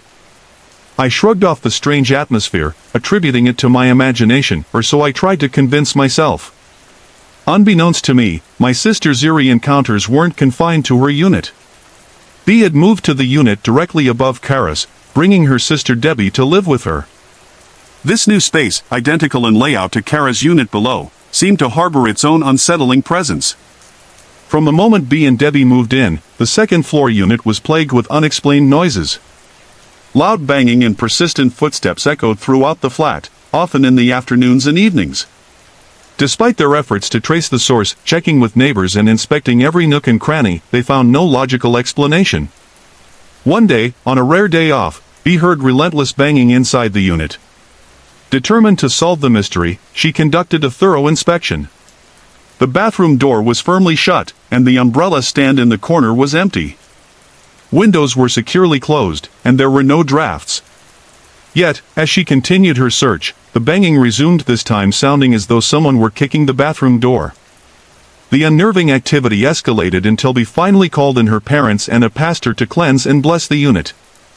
While the blessings initially quieted things, the uneasy atmosphere soon crept back. B and Debbie did their best to ignore the noises and the heavy feeling that settled over their home, but the situation reached a tipping point when their mother, Ellen, visited. Ellen immediately sensed something was off, particularly in the short hallway outside the bathroom connecting the two bedrooms. A mirror hung on the hallway wall, and as she passed it one day, she caught sight of a tall, shadowy figure. The shadow, distinctly man-like, loomed over her by a full head. It lacked facial features but exuded a sneering, menacing energy. The incident left Ellen shaken, and the banging noises resumed shortly after. Alarmed, Ellen contacted the pastor again. Another blessing calmed the activity temporarily, but the underlying tension remained. BEA's attempts to bring some normalcy into the flat, like inviting Cara for a sleepover, only confirmed the pervasive unease. During the visit, Cara set up a makeshift bed on the living room sofa. She quickly realized the unit felt far more oppressive than her own below. A pervasive lethargy filled the space, accompanied by an unseasonal chill. Despite the late spring warmth, Cara huddled under her winter quilt, trying to settle down. Then, she felt a crushing weight on her chest, as though an unseen force were pressing down on her. Cara struggled to move, flailing her limbs in desperation. Unable to call for help, she prayed silently for protection. Just as suddenly as it had appeared, the sensation lifted. Shaken, Cara spent the rest of the night wide awake, working on her laptop until dawn chased away the lingering chills. The next morning, she told B bluntly, "Your place is not comfy," and vowed never to spend another night there. Years later, at an alumni reunion in Singapore, Cara reconnected with B. Reminiscing about their time at Bedford Park, B confessed that during her initial inspection of the unit, she'd met the previous tenant, and had asked her several times, "Are you sure you want to stay here? Are you really sure?" B, hoping to keep the rent low and the location convenient, hadn't shared this ominous warning with Cara at the time. To Cara's surprise, and also attended the reunion. When questioned about her experiences, and remained evasive, refusing to acknowledge anything unusual about the unit. Yet her reluctance to discuss it spoke volumes. In 2015, Kara had a chance encounter with Roger, the landlord of Bedford Park. Roger praised Kara and B as ideal tenants, lamenting the difficulties he faced with current renters. One South Korean couple in Kara's old unit fought constantly, disturbing neighbors, while an Indian family renting BA's former flat complained of relentless noise and an overwhelming negative energy. The family only lasted 8 months before moving out, citing the flat's unbearable atmosphere. Kara asked Roger if he ever considered the possibility of paranormal activity in his property. But Roger, a staunch skeptic, dismissed the notion entirely, despite the consistent complaints from his tenants. He refused to believe in other flatmates, insisting there was nothing wrong with his building. But Kara knew better. The problems at Bedford Park weren't rooted in this world, they belonged to another level of existence. This happened about 2 years ago when my family and I moved into a new apartment. At first, everything seemed normal. It was quiet, and nothing strange was happening. But after a few weeks, I had a weird dream about a ghost being in the house. The dream felt so real that when I woke up, I was scared. I knew it wasn't just a dream, there was something in the house. I've always had feelings in dreams that come true, and that's how I knew something was there. I just lay in bed praying so I could fall asleep because I was terrified and could feel the presence. For a couple of days, nothing happened. But then, one night, I was trying to fall asleep when I heard a laugh. It sounded kind of like a duck's quack, but it wasn't scary at first. It actually kind of sounded like my dad, so I thought it was him. I went back to sleep, but the laugh happened again. When I woke up, I got up, went into the living room, and asked my dad and brother to stop messing around because I was trying to sleep. They both looked at me, confused, saying they hadn't been near my room. That's when I got a little scared but decided to ignore it and go back to bed. The third time I woke up, I heard the laugh again, but this time it was much closer to my ear. Nobody was awake at that time, so I knew it wasn't anyone in my family. The next day, I told my family about it, and they believed me because strange things like this always seem to happen to me first. After that, I started hearing things all the time, especially at night. Sometimes I'd hear things that nobody else could hear. One night, I was watching TV with my friend Lily while she waited for her ride. She looked at me and asked, "Aren't you going to get that?" I had no idea what she was talking about. She said someone knocked on the door. I opened it and looked outside, but there was no one there. Lily left, and about 30 minutes later, while I was still watching TV, I heard the knock again. I looked at my parents, but they didn't seem to have heard anything. I asked them if they were going to answer it, but they just told me they didn't hear anything.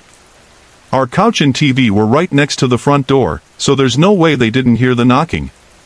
I opened the door again, but no one was there. I even walked down the sidewalk a little, but still, I saw no one. I went back in, sat down, and continued watching TV. A little while later, I heard the screen door slide open. I looked at my dad, but again, he didn't seem to hear anything. This time, I didn't say anything because I was so scared. I started to think I was losing my mind because nobody else could hear what I was hearing. I just stared at the door, sure someone was about to walk in. Then the feeling passed, and I went to my room. That night, while I was trying to fall asleep, I heard things dropping in my room and the sound of knees cracking, as if someone was walking around. It was hard for me to sleep, and I always felt scared. I knew whatever was happening in that apartment wasn't good. I told my parents about all the strange things happening, and my mom said she had heard things too. She told me that while I was at work, she would sometimes hear me calling her name. The problem was, my mom only speaks Spanish and her English. Hey everyone! I put a lot of effort and heart into creating these videos just for you. If you're enjoying the content, I'd love to hear from you. Drop a quick comment below and let me know where you're watching from and what time it is for you right now. Your support means the world to me, and it keeps me motivated to bring more awesome videos your way. A couple of years ago, I moved into a new apartment and started a new chapter of my life. I was back in college and working part-time as a bookkeeper at a grocery store. After a couple of months, my routine was pretty much settled. One day, after pulling an all-nighter for an exam, I finally got into bed just before sunrise. I was eager to sleep before my first class later in the afternoon. I was starting to doze off when I suddenly noticed an orange ginger cat moving around my legs at the foot of the bed. But when I tried to move or get a better look, I couldn't. It was like I was frozen in place. I was lying on my side, facing the room, with my right arm tucked under the pillow. I could still see the cat out of the corner of my eye. It was small, about the size of a 6-month-old kitten, but its face was always hidden. It kept trying to crawl under the covers, but there was something off about this cat.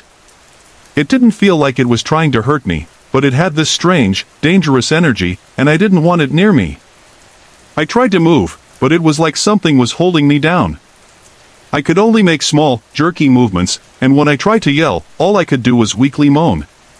I fought to keep the cat away for a while, but it eventually found an opening I wasn't fast enough to block.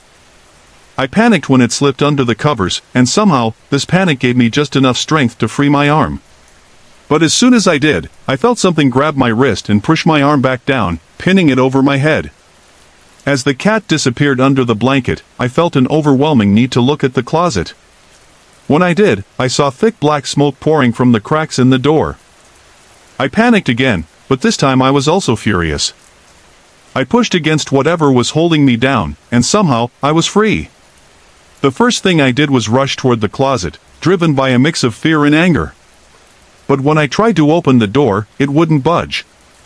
Then, I heard this horrible, mocking laughter fill my head. It made me dizzy, and I had to take a few steps back, falling back onto the bed. I sat there for a moment, trying to steady myself, but then I noticed something strange. A dark spot was forming in the corner of the room. It spread quickly. Like ink in water, the dark spot in the corner spread quickly. Before I could do anything, I blacked out. When I woke up, I was back in bed. I immediately checked for the cat, but it was gone, and there was no sign it had ever been there. My closet was normal too. It was now a little after 8 a.m., and everything seemed fine. I tried to shake it off as a bad dream, but it felt so real. I lay there staring at the ceiling, still shaken and unable to relax. I had a long day ahead, but I couldn't fall back to sleep. After about 5 minutes, I finally started to calm down.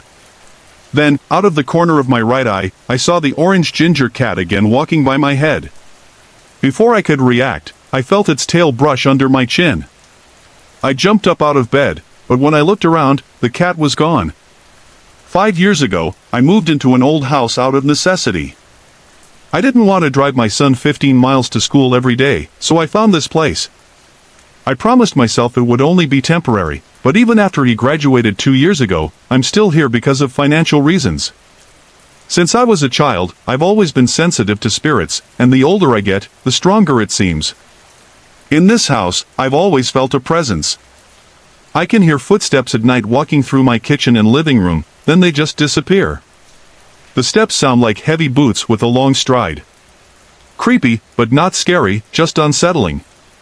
Sometimes I hear noises, like something falling, but when I check, there's nothing there.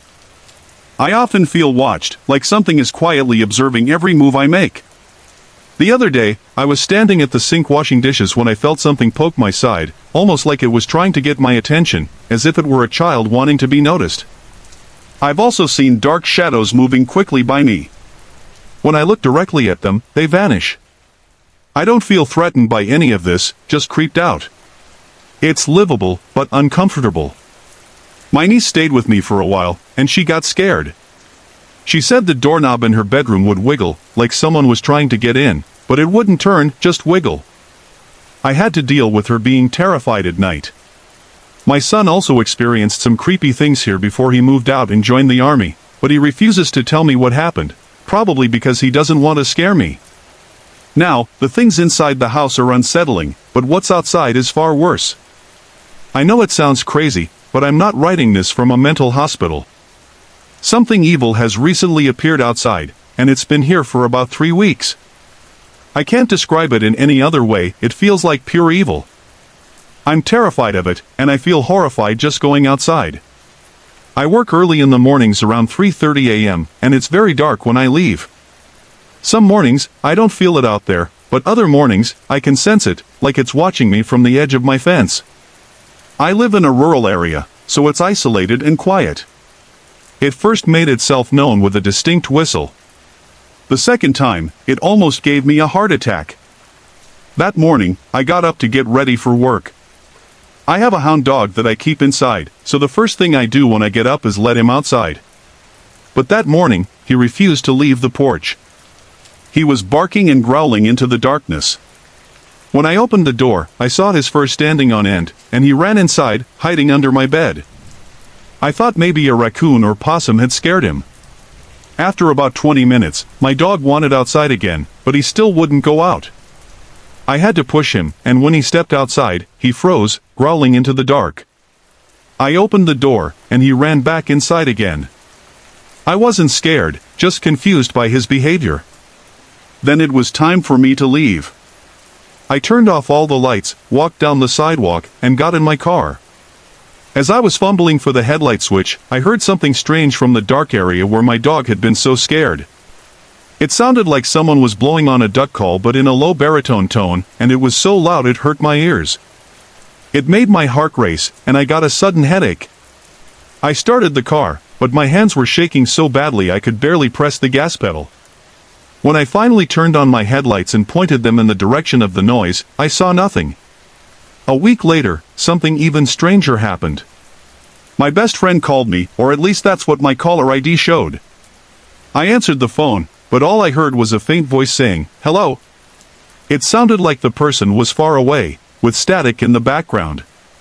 The voice had a slight accent, maybe Hispanic. I asked who it was, and after a long pause, the voice asked, "Who is this?" I started to feel uneasy and almost hung up, but I didn't. I asked if they had the wrong number, and the voice said, "No," before the line went dead. I immediately called my friend back and asked if she had just tried to call me. She said she had, but the phone had been acting weird. She heard static, like the sound from an old TV, and the voice kept fading in and out. She wanted to know what was going on with my phone.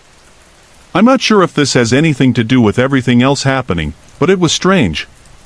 But still, I saw no one. I went back in, sat down, and continued watching TV. A little while later, I heard the screen door slide open. I looked at my dad, but again, he didn't seem to hear anything. This time, I didn't say anything because I was so scared. I started to think I was losing my mind because nobody else could hear what I was hearing. I just stared at the door, sure someone was about to walk in. Then the feeling passed, and I went to my room. That night, while I was trying to fall asleep, I heard things dropping in my room and the sound of knees cracking as if someone was walking around. It was hard for me to sleep, and I always felt scared. I knew whatever was happening in that apartment wasn't good. I told my parents about all the strange things happening, and my mom said she had heard things too. She told me that while I was at work, she would sometimes hear me calling her name. The problem was, my mom only speaks Spanish, and her English isn't great. One day, she asked me what ghost inside meant. I translated for her and asked why, and she just said it was nothing, that she was curious. I didn't think much of it until after we moved out. Then my mom told me that while watching TV alone, the channels would randomly flip to a blank screen that said Ghost Inside. She thought it was some show, but I knew it wasn't. I've never heard of any show called Ghost Inside, and even if there was, why would the channels always change to that blank screen when she was alone? I also started hearing voices that didn't belong in the shows I was watching. Random sentences or words would just pop up out of nowhere, and sometimes the TV would turn off and on by itself. At first, we thought maybe the TV was broken, but we still have it now, and it works just fine. Living in that apartment made me feel really depressed. A lot of things started going wrong, and everything felt out of control. After we left, I felt so much better. I felt different, like a weight had been lifted. I spoke to some friends who had lived in those apartments before us, and they told me they had experienced similar things. We don't live there anymore, and although I felt a couple of strange things in our new home, it doesn't feel anything like what happened at that apartment. I moved into a house in Harker Heights, and when I first saw it, I loved all the mirrors it had even on the ceiling. At first, everything seemed normal.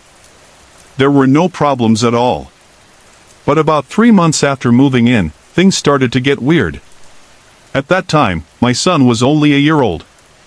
It all started with this strange feeling, like I was being watched. Then I began hearing footsteps, like someone was walking from the kitchen's tile floor to the carpet in my bedroom.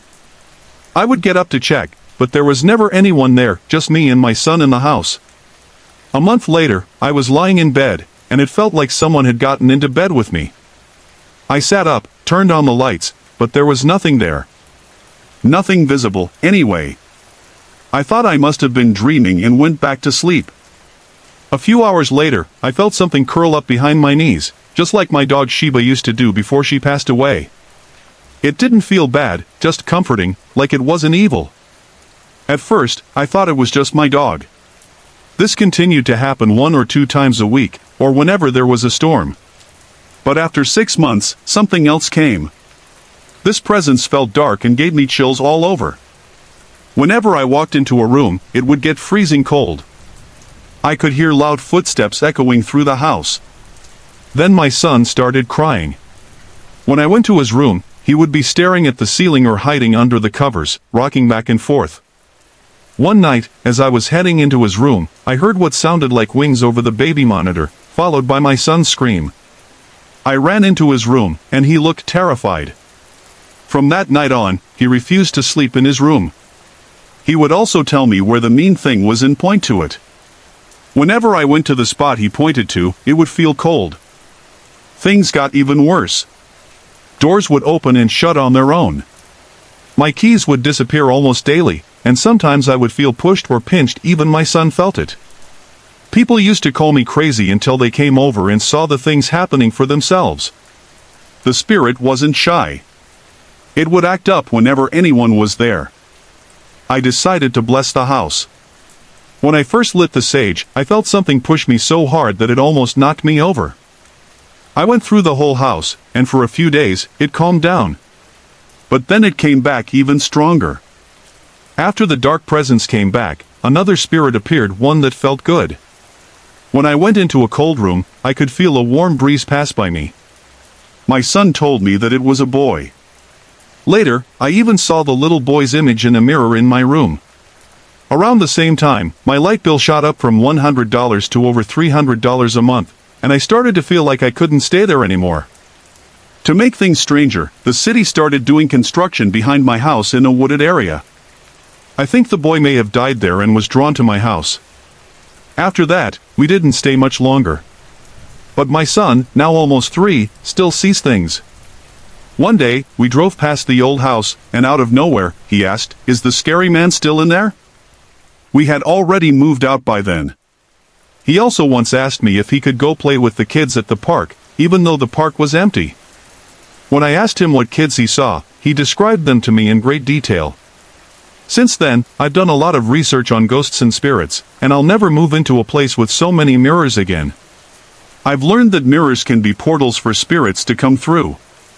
One thing I should have done before moving in was get rid of the big mirror in my bedroom, but I didn't know that at the time. Now, I still hear strange things from time to time, but nothing bad has happened since we left that house. On August 12th or 13th, 2004, I was watching the Perseid meteor shower with my friends and children in a rural area just outside of Houston, Texas. I wasn't drinking or using any drugs, just watching the sky. After a few hours, things calmed down, and everyone went inside my house. I decided to step outside into my front yard alone.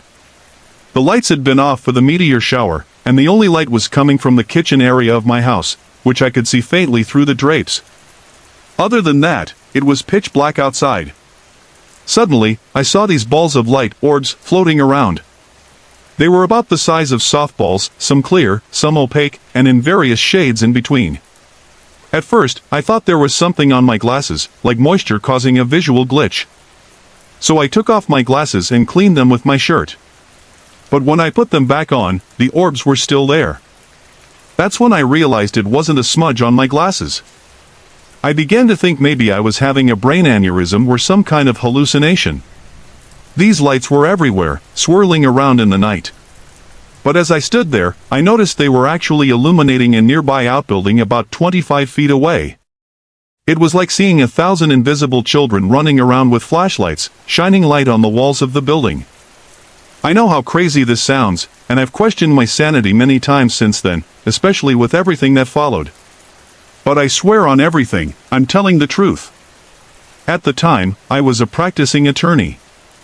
After this experience, I gave up my career and everything I owned, several homes, boats, and other properties, because what happened that night was the most important event of my life, and I had to understand it. In that moment, I knew beyond a shadow of a doubt that I was in the presence of God. Up until then, I had been agnostic, a lazy atheist who didn't care to argue about it. I thought God was just an invention and everything could be explained by science. But suddenly, I knew I was wrong. I was in the presence of something greater. I felt a profound love, so pure and intense that it's hard to describe. Pure love. Pure compassion. Pure adoration. It was coming from the presence around me. I started telling God that I wasn't worthy of this love, that I was a bad person, maybe one of the worst people ever. I literally said, "You must be lost. You have the wrong girl. You're at the wrong house." Looking back, I can't believe I said that to God. But there was this gentle, compassionate voice that responded, full of understanding. It said to me, "I created you.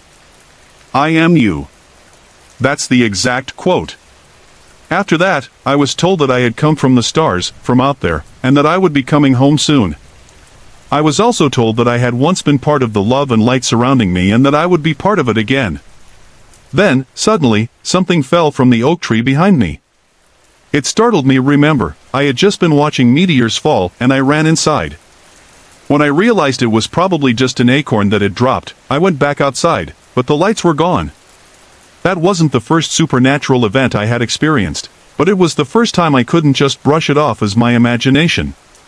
It was also the first in a long series of extremely bizarre events that followed. Hey, my name is David. I'm 15 years old, and I'm from Houston, Texas. This is all new to me, and honestly, I'm kind of freaked out. I've never talked about this with anyone before, but I feel like I need to share it now. It all started when I was about 6 years old. I had a really scary dream. In the dream, there was this tall teenage Hispanic guy with black hair, just like me. He was walking down a hallway in a house when, out of nowhere, he saw a woman at the end of the hallway. She had this evil presence about her. As soon as he saw her, he ran, but while running, he tripped and fell, holding his ankle in pain. I would have that same dream at least once a month until I turned 12. Now here's where it gets really strange. Last year, my family and I moved into a new house. It was a nice house, but for some reason, I felt something off about it from the start. Everything was quiet at first, but after a couple of days, I started feeling these weird cold chills running up my spine. Every time I walked to certain parts of the house, it would suddenly get freezing cold, and I felt like I was being watched. She was a few months pregnant at the time and said she felt a strong force push her down the stairs. Unfortunately, she miscarried her baby because of the fall. After they moved out of that house, they relocated to Iowa, where my husband didn't experience anything unusual inside the house, but he always saw shadowy figures outside around the farm. He tried to ignore them as he grew up. Since we moved to Texas, the strange occurrences have only increased.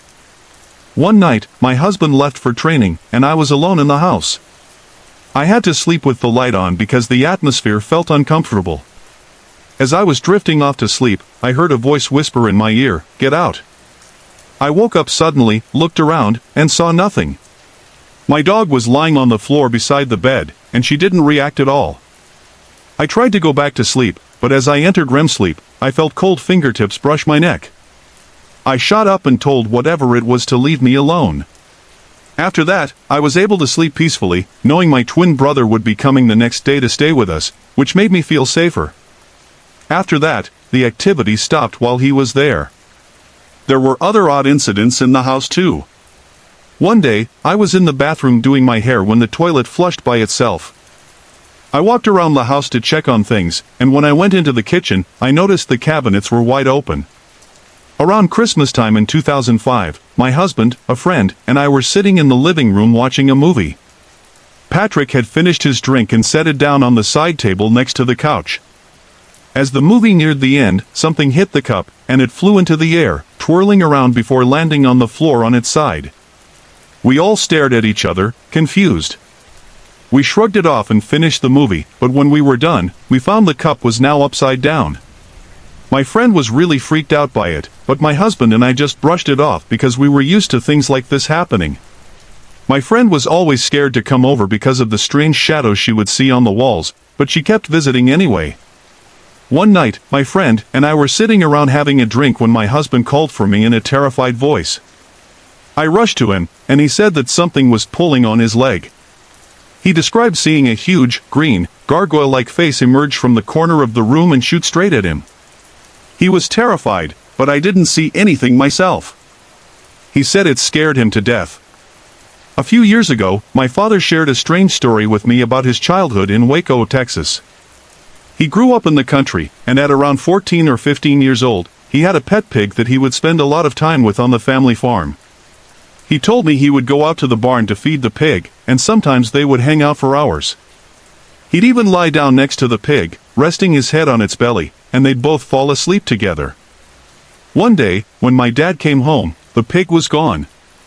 He waited until his dad came home to ask about it, and his father told him they had to slaughter the pig to put some food on the table. My dad was furious and deeply hurt. He couldn't come to terms with it for the next few days. Then, one afternoon, something strange happened. My dad was almost home when he looked over at the pig feeder and saw his pig standing there. He couldn't believe it at first because he knew his father had killed it. As he walked closer, he noticed some really weird things. The pig didn't look up at him, even when he got close. It was eating like it hadn't eaten in years, devouring its food with an unnatural urgency. When he got even closer, he saw that the pig's eyes were bloodshot, a dark red, almost glowing. The hair on its body looked burnt, as if it had been scorched. But what really made my dad stop dead in his tracks was when he looked at its back hooves. They weren't pig hooves. They were hooves like a horse's. My dad said his heart nearly stopped, and he felt a sudden wave of fear.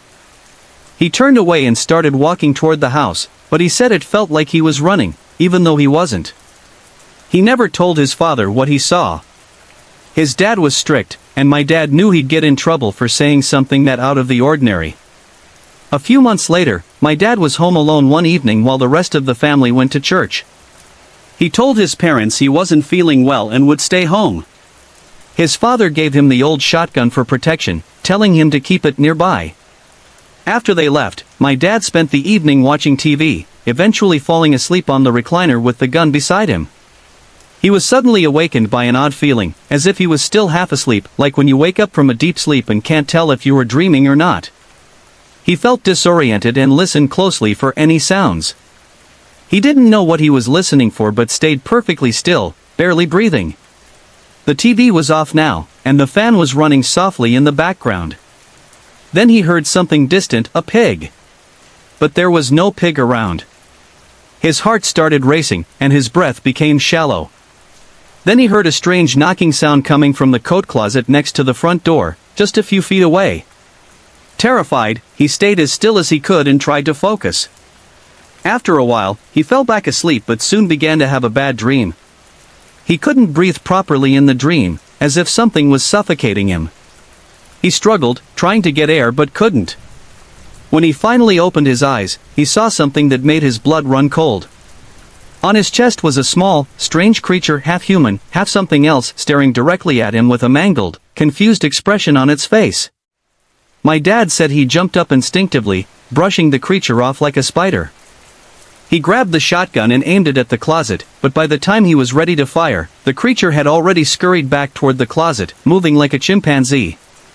He fired a shot just as the closet door closed, hitting the door and the wall. Terrified and shaken, my dad ran out of the house and waited for his parents to come back from church. When they arrived, he had a lot of explaining to do about what had happened that night. That's all my dad ever told me about the story. He was very serious when he told it to me, and I believe him. As I was watching, I heard a soft noise coming from the back of the house. For some reason, I decided to go investigate. I didn't know why, maybe it was just my curiosity getting the best of me. I quietly made my way down the hall, passing my bedroom, and then I saw something strange. At the very end of the house was a dark and used room. I thought I heard something moving in there, and since we had a small dog named Phoenix, I figured maybe he was in there. I opened the door and walked into the dark room, and what I saw next completely shocked me. Floating above the furniture in the room was a bright green mass with a face. It was unlike anything I had ever seen before. The room had been used for storage, as my brother and I were still sharing a room at that age, so the space wasn't really used much. The mass turned toward me, and it looked startled, almost as if I had surprised it. From what I remember, it had a male-like face, but I can't recall the details clearly after all these years. I was so scared that I immediately ran back to my room, jumped into bed, and did what every little kid does when they're terrified. I pulled the covers over my head. In my mind, if I was under the covers, the blanket force field would protect me from any monsters. I stayed under those covers for hours, not daring to move until I heard my parents get up. They asked me if I had turned on the television, because it was still on in the living room. That was when I realized the whole thing wasn't just a dream. I had really gotten up and turned on the TV that morning. I'll never know exactly what I saw that day, but I do know that it wasn't mean or dangerous. It wasn't threatening, it was just there. And it seemed more frightened of me than I was of it. When I was 17, I made the mistake of opening a door that should have remained closed. I was at the public library one day and checked out a book about demons. I was an avid reader, and to me, it was just another horror book. I checked it out for 2 weeks, not thinking much about it. At that point in my life, I didn't really understand the concept of demons. I believed in God, of course, but I didn't think too much about the darker side of things. I had the concept of heaven, angels, and God, and in my mind, if those things existed, then nothing bad could be there. After all, they were supposed to protect us, right? That concept of the world changed forever in a way I was completely unprepared for. I read the book, and soon after, I began seeing shadows. At first, they were just dark shapes, some that resembled crows or black cats, and others that looked like small humanoid figures. But then there was one, much taller and more human-like. He was dark, and he was everywhere. If I was reading, I'd feel his shadow leaning over my shoulder as though he was reading with me. He'd also appear on the roof, hanging upside down like a crouching bat, peering into my window. I could clearly see his silhouette blocking out the light, his pointed ears visible against the starry sky, always watching. Soon, my sister started seeing these things too. Together, we saw what looked like bolts of blue and white lightning streaking across dark rooms, as if two forces were battling. The most intense experience happened when we were at the movies. The entire theater seemed to become a battleground, with the two of us being the only ones who could see the flashes of light. Looking back, I truly believe it was a battle between good and evil. At first, I wasn't too concerned. I was more curious and almost mesmerized by what was happening. But that changed one evening when I was lying across my bed, reading as usual. I felt something touch my foot, a hard pressure, like someone grasping the sole of my foot. The shock of that terrified me. Whatever this thing was, it could touch me. The situation escalated quickly. A few days later, on a Friday night, I was home alone when my mom and sister drove up. As they pulled into the driveway, my sister saw something in the headlights that made her freeze. She described it as a huge, hairy demon standing on its hind legs like a buffalo, running around the house and trying to escape the headlights. My mom didn't see it, and neither my dad nor my mom ever saw any of the things I had experienced. But my sister was terrified, convinced the demon had been after me. She was so scared that she told me I needed to get rid of it, to get it out of the house. The next morning, a Saturday, I was home alone again, which was a rare blessing in our house. I took it as a sign. I knew I had to act. I cleansed the house, blessed every room, and made sure to get rid of that book. I returned it to the library, but oddly, I never saw it on the shelves again. The horror section where I had found it seemed to have no trace of it. I don't know for sure, but I suspect that book was removed or even destroyed because it should never have been there in the first place. I never considered burning the book. My goal was simply to send everything back to hell where it belonged and restore peace to my life. I was determined to get everything back to normal, and I did. The shadows disappeared, the strange light stopped, and the feeling of being touched or watched was gone. It all stopped everything. Looking back, I regret that my sister had to feel that fear, but at the same time, my faith was strengthened in ways I could never have imagined. I now know what's out there, and I use my faith to push it away whenever I can. I hold that belief close to this day. These things were growing stronger, more brazen, and I would never consider opening any door like that again. I was uninformed, foolish, and utterly ignorant for bringing that book into my home. The entire experience unfolded in the span of 2 weeks, and I thank God that my faith remained intact through it all.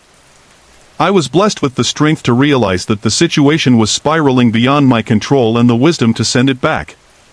I hope that someone reads this and learns from my experience. This is not a game. It is real, and it is terrifying.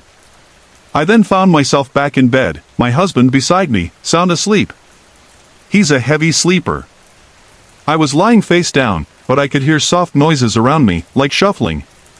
At first, it felt like there was just one person near me, but then I realized there were two. The fear intensified when I began to feel like I had been drugged. I couldn't wake up, move, or scream. It was terrifyingly vivid, like I was trapped in my own body. I tried with all my might to wake up.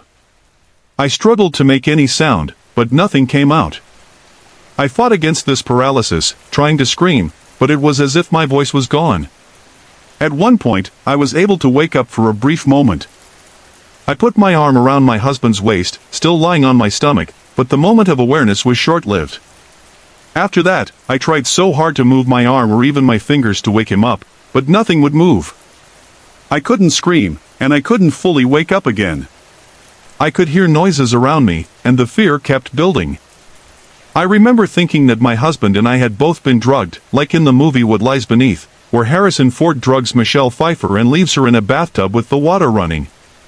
The only difference was that she had her eyes open, while I couldn't even open mine. I was certain that whatever was happening was trying to keep my husband from realizing what was going on. I thought they were leaving him alone because he couldn't see or feel what I was experiencing. Through all of this, I kept thinking back to past encounters with spirits and how none of them had ever been aggressive. This felt different. It felt like something was actively trying to harm me. In the midst of this, I fought with every ounce of strength to break free from the heavy sleep and paralysis. Eventually, I managed to wake my husband enough to tell him, "Save me. 2 ghosts are trying to get me." He, being a non-believer, responded by telling me to simply tell them to go away. He didn't understand the terror I was feeling. It was like I was trapped in an unending nightmare, unable to escape.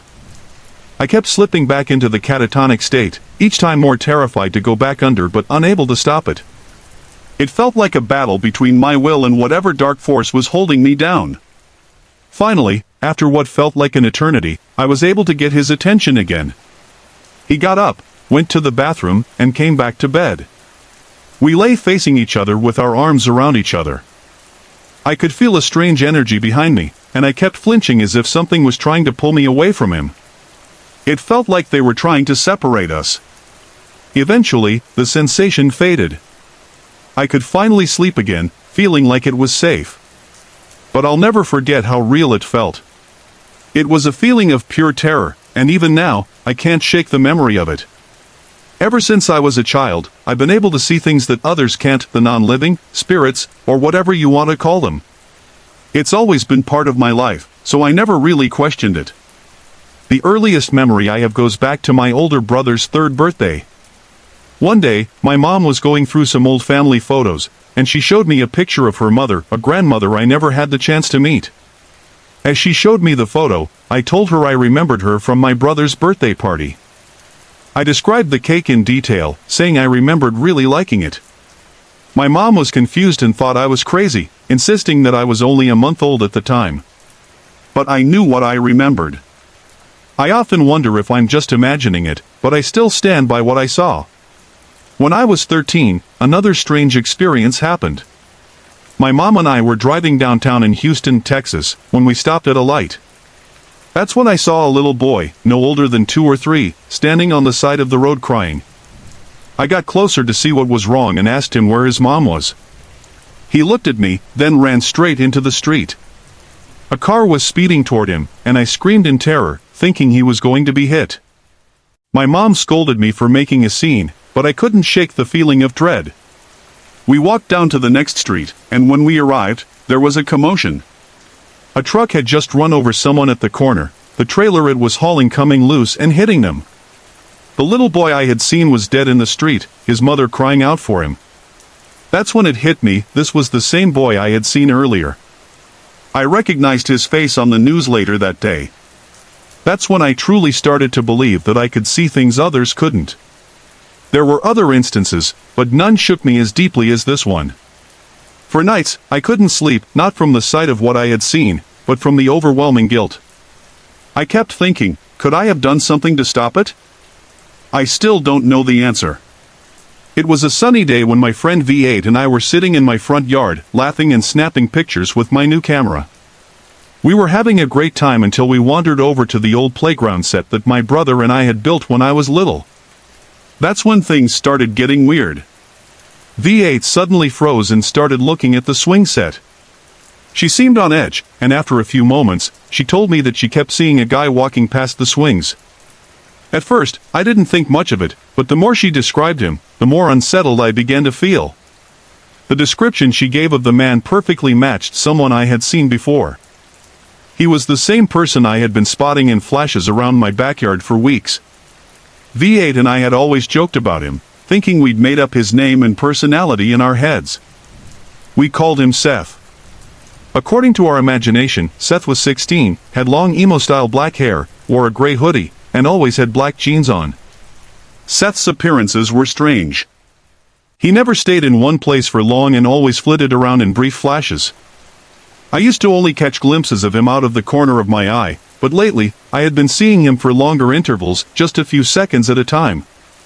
He always followed certain patterns, either sitting down or walking from right to left. He never walked toward you or from left to right. One time, while I was standing in the front yard, I felt a tap on my shoulder. When I turned around, no one was there. But there's something about Seth that's different. Whenever he's near, there's this peaceful, calming feeling. It's hard to explain, but when he's around, it's like everything is okay. It's as if your heart is full of warmth, no matter what's happening. It's a strange but comforting sensation. One day, V8 and I decided to take a picture of the old playground equipment, not expecting anything unusual. At first, everything seemed normal, but when we zoomed in on the picture, we saw something unsettling. Right where Seth had been standing, there was the shadow of a person, but it was moving in the opposite direction of the other shadows in the photo. Even stranger, we noticed that the leaves and sticks in the background spelled out the name Seth. Despite all the strange things that have happened, Seth doesn't scare me. I've come to believe that he's not a threat. He seems like a nice guy once you get used to him. He's never done anything harmful. In fact, one time when I lost my camera battery, I asked for his help. When I turned around, there it was, sitting in a spot I had already checked. It was like Seth had found it for me. Things aren't the same with the new addition to the spirits I've been seeing.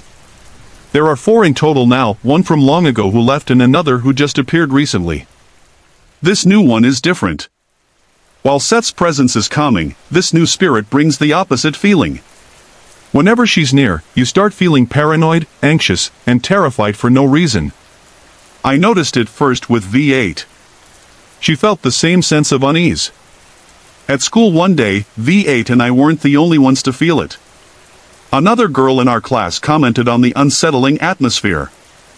Suddenly, the room started smelling strange. It made everyone dizzy, and a cold chill filled the air. We both had headaches and felt like we were being watched. Later that night, I saw her again, this time in the mirror. I turned around, and she was gone. I couldn't sleep.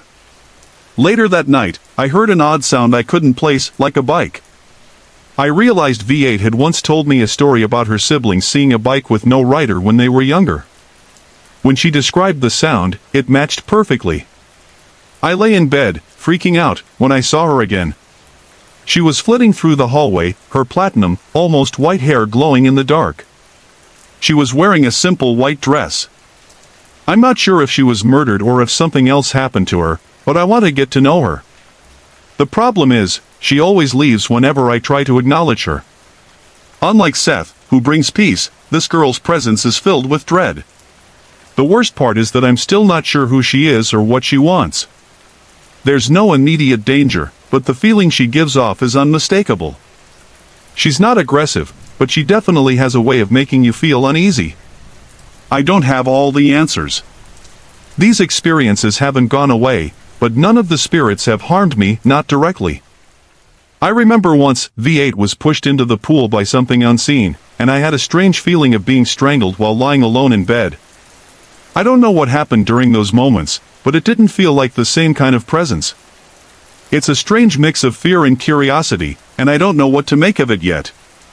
But I do know one thing, it's real. And whether I understand it or not, I'm learning to live with it. Then we heard the woman's voice again, faintly coming from outside the door, accompanied by footsteps. Every so often, there was a thump that seemed to get louder as it got closer to the door. We sat there, staring at the door, frozen in fear. The scratching started again but stopped suddenly.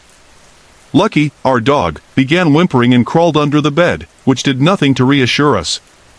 The doorknob jiggled gently at first, then violently, as if something was frustrated. Then something began pounding on the door.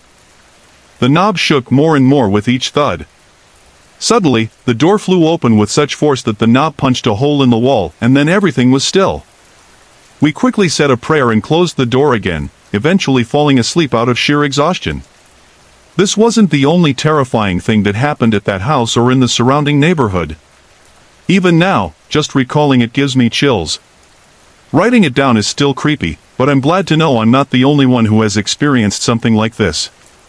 Later on, we were blamed by my aunt for what happened to the house that night, and to this day, whenever we all meet up, we can't help but bring it up. I've had other strange experiences in the area and am planning to write about them next time.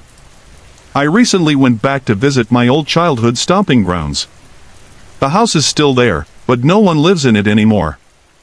It looks just as creepy and demented as it did back then.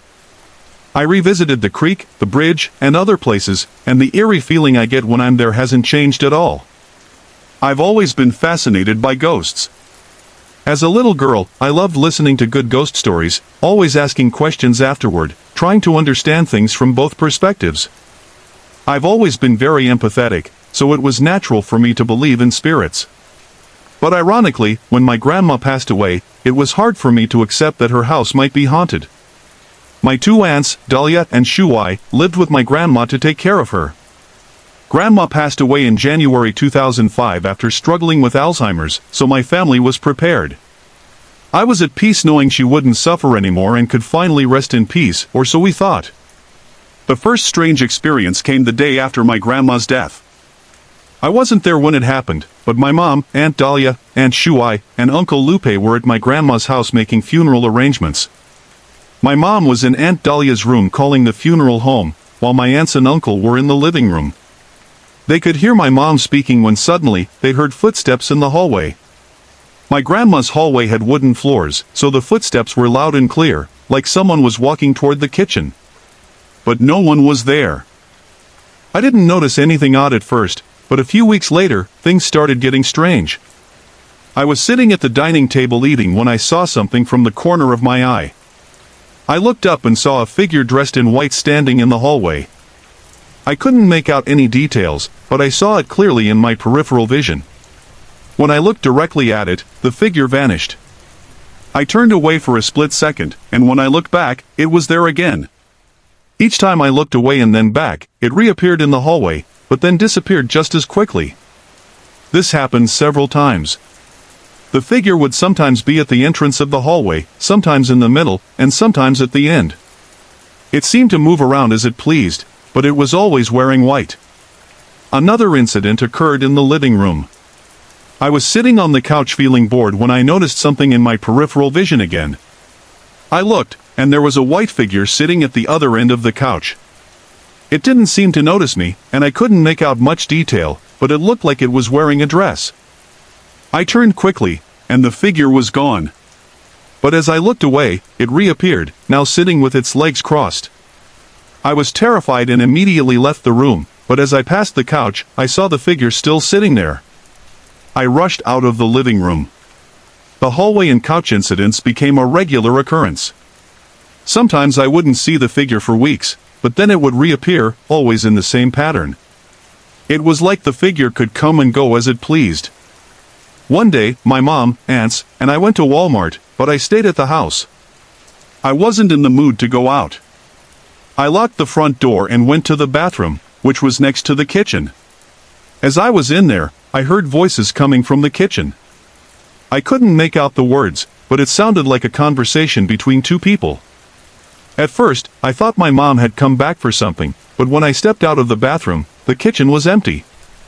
I checked the front door, and it was still locked, just as I had left it.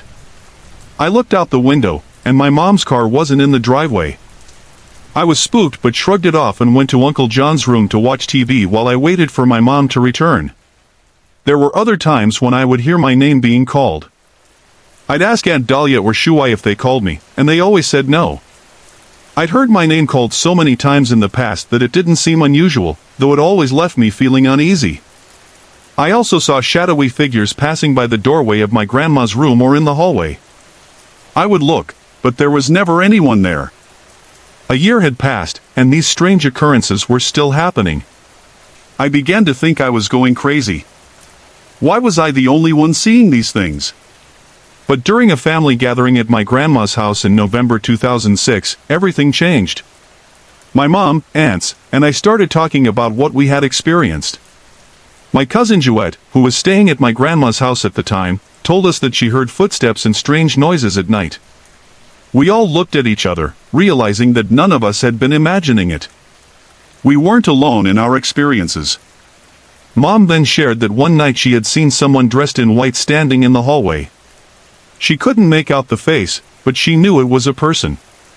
Shuai added that while she was doing dishes or laundry, she often saw a shadow out of the corner of her eye passing by in the hall. That's when I realized I wasn't the only one. I told them about hearing voices, seeing shadows, and feeling the presence of someone in the hallway. We all laughed nervously and finally admitted, this house is haunted. It was a relief to know I wasn't the only one experiencing strange things. We all agreed that the white figure we saw was likely my grandma, still looking out for us, checking in from the other side. But deep down, I still had doubts. It was hard to accept.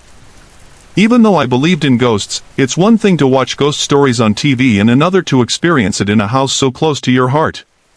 A year later, in the spring of 2007, my boyfriend Vince came over to my grandma's house for dinner. I had told him about the haunting, and while he was curious, it wasn't on his mind that day. I made him sit at the end of the kitchen table, hoping he'd pick up on something without me guiding him. I didn't mention anything about looking at the hallway or seeing the figure. Later, back at my house, I asked him if he'd seen anything strange while at my grandma's house. To my surprise, he said he had. Vince told me he had seen a dark shadow in the hallway. Every time he looked away and then back, the shadow seemed to be closer. He felt uncomfortable and tried to ignore it. Vince concluded that if it was my grandma, she appeared in white to the family because she knew us.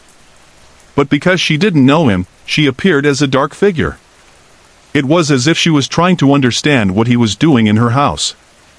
A few months later, on Memorial Day, Vince had another encounter at my grandma's house. He was sitting in the living room, waiting for me and my friend Becky. I went to the kitchen to get some water, leaving Vince alone. When I returned, he looked confused. He told me that he saw someone in white sitting on the other end of the couch. At first, he thought it was me. But when he saw me come from the kitchen, he realized it wasn't. The figure had been staring at him, almost like it was checking him out. I laughed and reassured him that it was my grandma. I told him that her appearance in white meant she was looking out for him. Since then, the strange occurrences at my grandma's house have continued. I haven't seen my grandma's full apparition, but I still believe the white figure we see is her. It seems she visits us every so often, just to let us know she's still watching over us in her house. We've all accepted it now. The eerie feeling still lingers, though. Every once in a while, the experiences pick up again, but then they'll fade for a while. For now, I can say with certainty that my grandma's presence is still very much around, and I don't think that will ever change. When I was a kid, my best friend's older brother would babysit me and the other kids when our parents went out. To give you an idea of how long ago this was, we'd often watch Terminator back when it was new. I was the type of kid who'd always fall asleep on the couch while they were watching the movie. One particular night, I woke up in the middle of the night. I sat up and glanced over the back of the couch into the dining room to check the time. To my surprise, I saw a little girl sitting at the far end of the dining table. She looked to be around 7 years old, dressed in a simple dress, and there was an eerie green glow surrounding her. I watched her for a moment. She was just sitting there, staring off into space, not noticing me at all. I wanted to talk to her, but I couldn't bring myself to do it. After a moment, I decided to lie back down and try to fall asleep again. About an hour later, I peeked over the couch again and saw the girl was in a different chair, this time facing my direction. Her head was down, as though she was staring at something on the table. I stayed completely still, watching her. She sat there for a long time, not moving. Eventually, she got up and walked through the wall into the backyard. Once she was gone, I turned on the lights and went to check the room where she had been. It was noticeably colder than the living room, but other than that, there was no sign of anything unusual. I went back to sleep after that, but that was the last time I ever saw her. The only other strange incident occurred a little while later when my neighbor kids and I decided to camp out on my trampoline in the backyard. We had blankets and pillows scattered everywhere, just goofing off late into the night. We had 2 large oak trees in our yard, one of which had a beehive in its trunk. Someone had cemented the hole shut, likely trying to trap the bees inside. We used to mess with the hive as a dumb kid's game, throwing rocks at the hole and taunting the bees before running off. That night, while we were all sitting on the trampoline, telling jokes and having fun, we heard a loud boom. A bright ball of light shot out from the tree, shooting up into the sky. The ball then zoomed back around high above us and slammed back into the tree. It was bright and loud, and it scared us to death. We stayed up all night, hoping it would happen again, but to our disappointment, nothing else occurred. What made it even stranger was that there was a knot in the side of the tree that looked like a human skull. We didn't know if it was just a coincidence, but it definitely added to the mystery. It became a source of our imaginations, and we often speculated about what could have caused the strange event. Ash told me a story that still gives me chills. She said that one day, while fixing her bike chain in front of House 300, she looked up and saw an old man standing at the front door. He had a cane and was smiling and waving at her kindly. She smiled and waved back, but when she got on her bike and looked back, the man was gone. She swore there was no way he could have moved that quickly. It had been less than a second. After hearing this, I was a little freaked out. I didn't want to walk past that house again on my way back to school, but I had to. So, I bundled up in my coat and left Ash's house. I walked faster than normal, hoping nothing strange would happen. But when I passed House 300 again, I looked inside one of the windows and saw a dark black mass, darker than everything around it. My heart raced, and without thinking twice, I sprinted back to school as fast as I could. The weekend came and went, and Monday arrived. I was dying to tell someone what had happened, so I shared the story with my fearless friend, Tristan. He confidently told me he'd check out the house that weekend to see what was really going on. The rest of the week was uneventful. By the following Monday, I couldn't wait to hear what Tristan had discovered. As soon as I saw him, I asked. He told me that he had gone into the house through one of the broken windows. The inside was dusty, and all the furniture was covered with white sheets. He didn't find anything alarming and even chuckled, thinking there was no reason for us to have been scared. But as he looked around one last time, he saw something that made him freeze, a pair of glowing yellow eyes staring at him from the darkness. In the summer of 2007, I moved from Arizona to Texas to attend school. Fortunately, my work had an office in Irving, Texas, allowing me to transfer and secure a job. The office was in a large, 3-story building in Las Colinas, a wealthy area of Irving. I had heard the community was relatively new, and the building had only been constructed in recent years. Despite this, I experienced a haunting there that I'll never forget. The office was on the 2nd floor. From the first day, I felt uneasy about the women's restroom on the second floor and the elevators. Whenever I approached the elevators, the doors would open by themselves, even when I hadn't pressed the button. At first, I thought maybe someone else had pressed it and decided not to get on. But I realized that when the button is pressed, it stays lit until the elevator arrives. These doors opened even when the button wasn't lit. It felt eerie, almost as if I was being invited to step inside. I figured the construction in the lobby might have been messing with the building's electrical systems, but the sensation still felt off, like I wasn't in control of the situation. The second-floor women's restroom was even spookier. It was a normal restroom at first glance, but something about it felt wrong. The restroom was run entirely on motion sensors, which might explain some of the strange occurrences. Still, I didn't like going in there alone, especially because of the maintenance closet. The maintenance closet door was always tightly closed when I entered, but I'd often find it open when I came out. I made sure to check the door, and it closed tightly every time. Yet, it kept opening on its own. My boss, who worked late hours, admitted she avoided the restroom because it freaked her out. Sometimes, toilets flushed on their own. Though it seemed like a sensor issue, there was no movement to trigger them. On my last day at the office, ironically, October 31st, I had a final, inexplicable experience. After gathering my belongings, I decided to use the restroom one last time. I walked into the handicap stall at the far end. I knew I was alone because the restroom door was heavy and loud, and all the other stalls had their doors wide open. Suddenly, I heard the motor of the paper towel dispenser at the front of the restroom. At first, I thought it was just a faulty sensor. Maybe a piece of paper towel had been moved by air from the AC vent. But then, I heard the unmistakable sound of a paper towel being ripped off the dispenser. I froze. That wasn't something a sensor could do. My heart stopped, but I decided I had to leave. I grabbed my bag, opened the stall door, and quickly walked toward the exit. As I passed the sink, I noticed a neatly placed piece of paper towel on the counter between the two sinks. There was no explanation for it. I left the building that day and never returned. Months later, I still can't explain what happened. One summer evening in 2007, I visited a dam near Carville, TX, with a friend named Jeremy. The area was surrounded by woods, and we parked near a trail leading to a clearing by the creek. As the sun began to set, we sat on a cement slab overlooking the shallow creek, chatting and relaxing. Suddenly, faint drumming began coming from the woods. The sound was slow but steady. At first, we joked that it was hobos having a party in the woods. But as the drumming continued, it grew louder and closer. The rhythmic drumming grew louder and faster, coming from the direction of the creek. The sky had darkened, and the only sound I could hear was the relentless beat. Then I saw it, a figure moving across the creek toward the dam. My body froze as I stared in shock, unable to comprehend what I was seeing. I pointed it out to Jeremy, who tried to stay calm, brushing it off as probably just some old guy messing with us.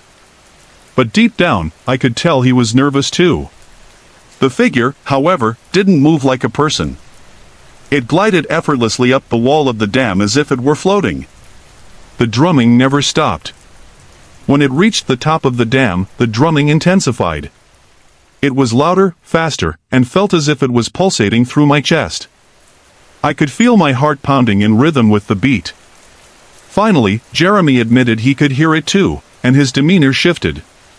"We should probably leave," he said, his voice tight with unease. I didn't need to be told twice. I grabbed my things and headed for the trail, but the only way out meant walking past whatever was on the dam. My stomach churned, and my legs felt like jelly, but I forced myself to move. Jeremy followed closely behind me, his normally relaxed attitude replaced by visible tension. As we climbed the trail, the drumming suddenly stopped. The silence that followed was even more terrifying. It was as if the absence of sound was pressing down on me.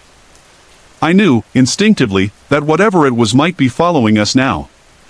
I broke into a sprint, Jeremy trailing just behind, and we reached my car as quickly as possible. We jumped in, slammed the doors shut, and sped away without saying much. The drive back to Jeremy's house was quiet, the air thick with unspoken fear. I couldn't stop replaying the events in my mind. That night, alone in my room, I couldn't shake the images of what I'd seen. Was it a prank?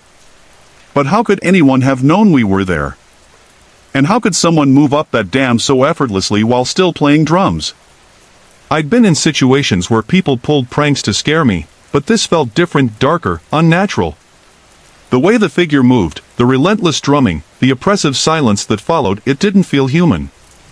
Deep down, I knew that what I had experienced wasn't of this world.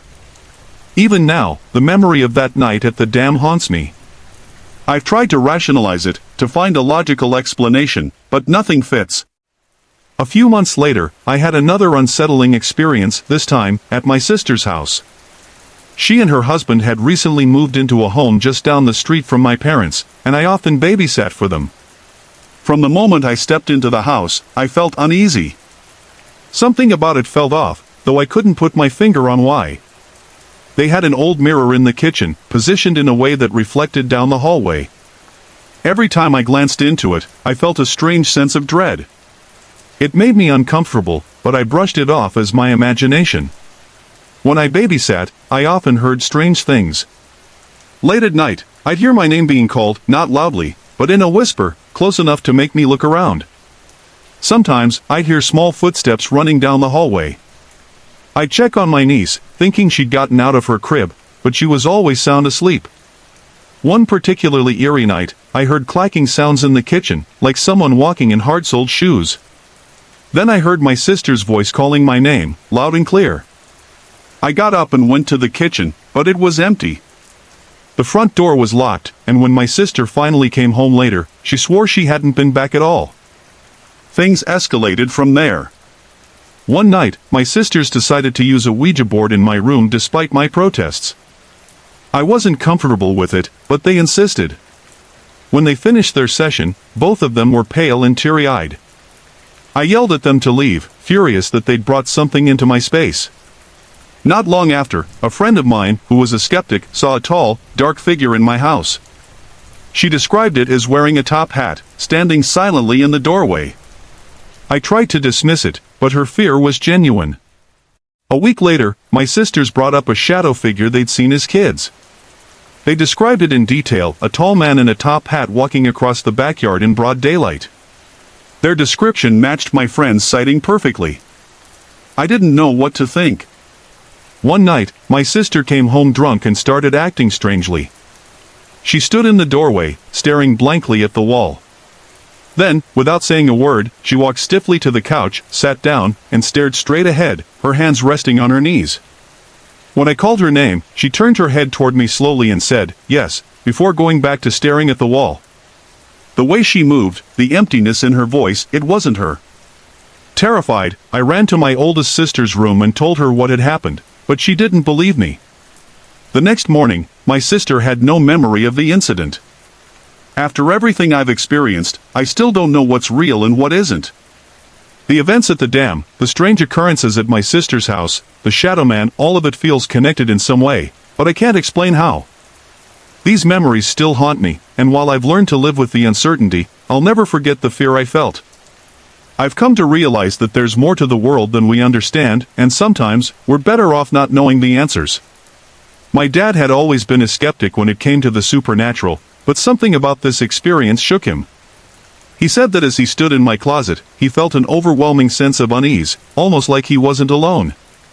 The coldness lingered, making the small space feel heavier than it should have. He didn't find anything unusual in the closet, but he couldn't shake the feeling that he had seen something or someone go in there. When he told me about it later, it only deepened my own fear of that space. I had never told him about my feelings toward the closet, so for him to have an encounter there was unsettling. Growing up, my room always had an eerie vibe, but I tried to ignore it. The closet, in particular, seemed like the focal point of whatever strange energy was in the house. Sometimes, I'd hear soft rustling sounds coming from inside, like fabric brushing against itself, even when no one had been in there for hours. One night, I woke up to a faint tapping noise. It sounded like someone gently knocking on the inside of the closet door. At first, I thought it was my imagination, but the knocking persisted. It wasn't loud or frantic, just consistent, deliberate. Too scared to move, I pulled the covers over my head and stayed that way until morning. Another time, I was lying in bed trying to fall asleep when I saw a shadow move across the room. It wasn't the kind of shadow you'd expect from passing car lights or trees swaying in the wind. It was darker, more defined, and it moved purposefully toward the closet. I remember feeling paralyzed, like I couldn't look away even though every instinct told me to. Then there were the whispers. Late at night, I'd sometimes hear faint murmurs coming from the closet. It wasn't clear enough to make out words, but it was undeniably there low, almost like a conversation just out of reach. I tried to tell myself it was just my mind playing tricks on me, but deep down, I knew it wasn't. It wasn't just me and my dad who felt uneasy about the house. My mom once told me she'd heard footsteps in the hallway late at night when no one else was awake. My younger brother, who wasn't prone to fear, admitted that he hated going into my room. He said it always felt weird, like something was watching him. The strangest part of the whole experience was the warm, heavy feeling I felt over my body and the sensation of being pressed into the bed. I can't understand why I felt like that or what it meant. I still see things out of the corner of my eye, but I try to ignore it now. I don't know what to think about these experiences. I've wondered if it's some kind of manifestation of my mind. And chills ran down his body. He went to the living room to ask if I was playing a prank on him, but my brother told him I was in his room the whole time. I heard the commotion, went to the living room, and found my dad looking really pale. He didn't talk much about it, but I could tell something was bothering him. That was my dad's experience, which connects to mine. Most of my terrifying encounters have occurred while I was still lying in bed. I've always been a curious person, and I've often wondered about out-of-body experiences and what they might be like. However, some of the things I experienced happened long before I started thinking about these things. One particular night about a year ago, I woke up around 3 a.m. I glanced at the clock, noticed the TV was still on, and saw my dad pacing around the living room. He often gets up at night because of indigestion. I was just beginning to go back to sleep when suddenly, I felt a rush of wind blow across my body. I tried to move, but I couldn't. I tried to speak, but my voice wouldn't come out. I forced myself to relax, trying to calm my nerves. I looked at the wall to distract myself, trying to make sense of what was happening. Then I felt something, or someone, lay down next to me on the bed. The side of the bed sank as if someone had just sat down beside me. I assumed it was my mom, who sometimes came to sleep with me. I turned around to see who it was, but when I opened my eyes, no one was there. I was frozen, unable to move.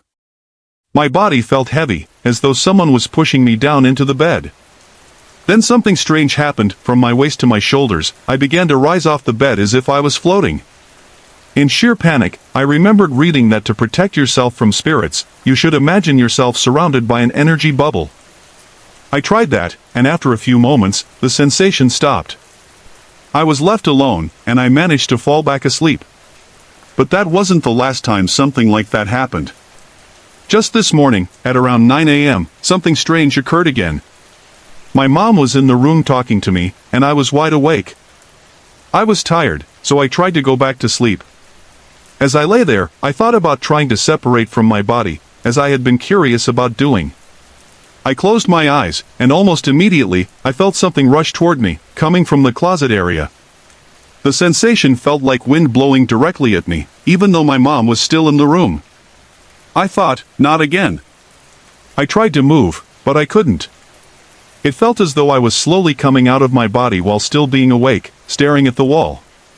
Then I felt something, a warm, mantle-like feeling, as if someone was draping a heavy blanket over me. It felt suffocating, like my body was being pushed down into the bed. I felt hot all over, and the sensation was overwhelming. I could move my fingers but nothing else. I tried to mumble, but the words didn't come out loud. My mom heard my soft murmurs and turned to me, asking if I had called her. I nodded weakly, and when she looked at me, she seemed frightened. She then walked toward the closet area and grabbed something. At that moment, I felt my body start to shake, and I began to feel wet, as though something was dampening me. Everything went dark, and I remember hearing my mom saying a prayer and sprinkling holy water over me in the room. When I came to, I was gasping for air, and my mom was standing over me, still praying. She told me I had been shaking and moving my legs, but I don't remember any of it. I don't even remember when the holy water was put on me, but I could tell by her reaction that she was as scared as I was. She wouldn't tell me anything else about what happened, and it's still a blur. The strangest part of the whole experience was the warm, heavy feeling I felt over my body and the sensation of being pressed into the bed. I can't understand why I felt like that or what it meant. I still see things out of the corner of my eye, but I try to ignore it now. I don't know what to think about these experiences. I've wondered if it's some kind of manifestation of my mind or if there's something else at work. I've always been open to the possibility of the supernatural, but this experience has left me feeling more confused than ever. Whatever happened that morning, it's something I'll never forget. End of story. And I still have a hard time wrapping my head around it. If I hadn't been there to experience it myself, I would have told my mom she was crazy. But I was there, and I've seen enough to know there's something to it. I've always had a strange connection to the supernatural. Growing up, I felt the presence of something or someone watching over me. Between the ages of 4 and 7, I can vividly remember feeling the presence of an older woman nearby. Whenever she was around, I'd feel a deep, unsettling sadness in the pit of my stomach, as though I didn't belong. I had this overwhelming sense that my parents weren't truly my parents, that I belonged to someone else. It sounds like a ridiculous childhood fear, but it wasn't, it felt real. Of all the things kids are afraid of, that sense of being misplaced was by far the strangest. But what's even stranger is that I never felt the woman meant me any harm. I didn't fear her, although I was definitely unsettled. The only part that frightened me was the feeling of being displaced, of being out of place in my own life. I never heard her call my name, but whenever I felt her presence, I was certain that someone, her, was calling to me. One day, my mom asked me what the woman looked like, and I described her, though I couldn't really explain it. My mom was insistent, saying that it was her mother, my grandmother. I didn't believe it. I couldn't. Despite the fact it was happening to me, I never actually saw the woman, I only sensed her presence. Years later, when I saw a picture of my maternal grandmother for the first time, I knew immediately it was the same woman I had felt as a child. She had passed away about 15 years before I was born, and yet I recognized her without question. When my mother passed away, I uncovered a shocking truth: she had other children I never knew about. I was the one she kept, but even then, I couldn't shake the feeling that I wasn't really hers. I remember vividly that I always knew, deep down, that I had siblings, even though I had no proof. It wasn't something I could explain, it was just a feeling that came over me without warning, a sense of urgency to find them. When I finally found out about them, only one was still alive. The rest had died before I ever knew of their existence. But the story didn't end there. After my mother died, I found her body in an unexpected way. I had a gut feeling something was off that day. Something just didn't feel right. My father's death anniversary had just passed, and I had recently attended the funeral of a family friend. I thought it was just my mind playing tricks on me, haunted by all the recent events. But when I broke into my mother's house, I felt a presence unlike anything I had felt before. As I stood over her body, a dark, angry energy filled the room. It was so strong I could almost see it, this overwhelming force that felt like it wanted me to die too. It wasn't just a feeling, it felt like a thought that had been placed in my head. The words echoed loudly in my mind: "You're next. You're next." It was as if they were being screamed at me. I thought at first that I was just freaked out by seeing my mother's body. But the more I thought about it, the more certain I became that there was something else at play. My mother had always been an enigma. She had a lot of things she didn't want to talk about, secrets, I suppose. I never realized just how much she kept from me until after her death. Maybe her guilt had kept her from sharing certain truths with me. Or maybe I was tuning into something darker, something beyond mere emotional baggage. My life after her passing seemed filled with an unusual amount of bad luck, and I couldn't help but wonder if it was tied to the strange occurrences around her death.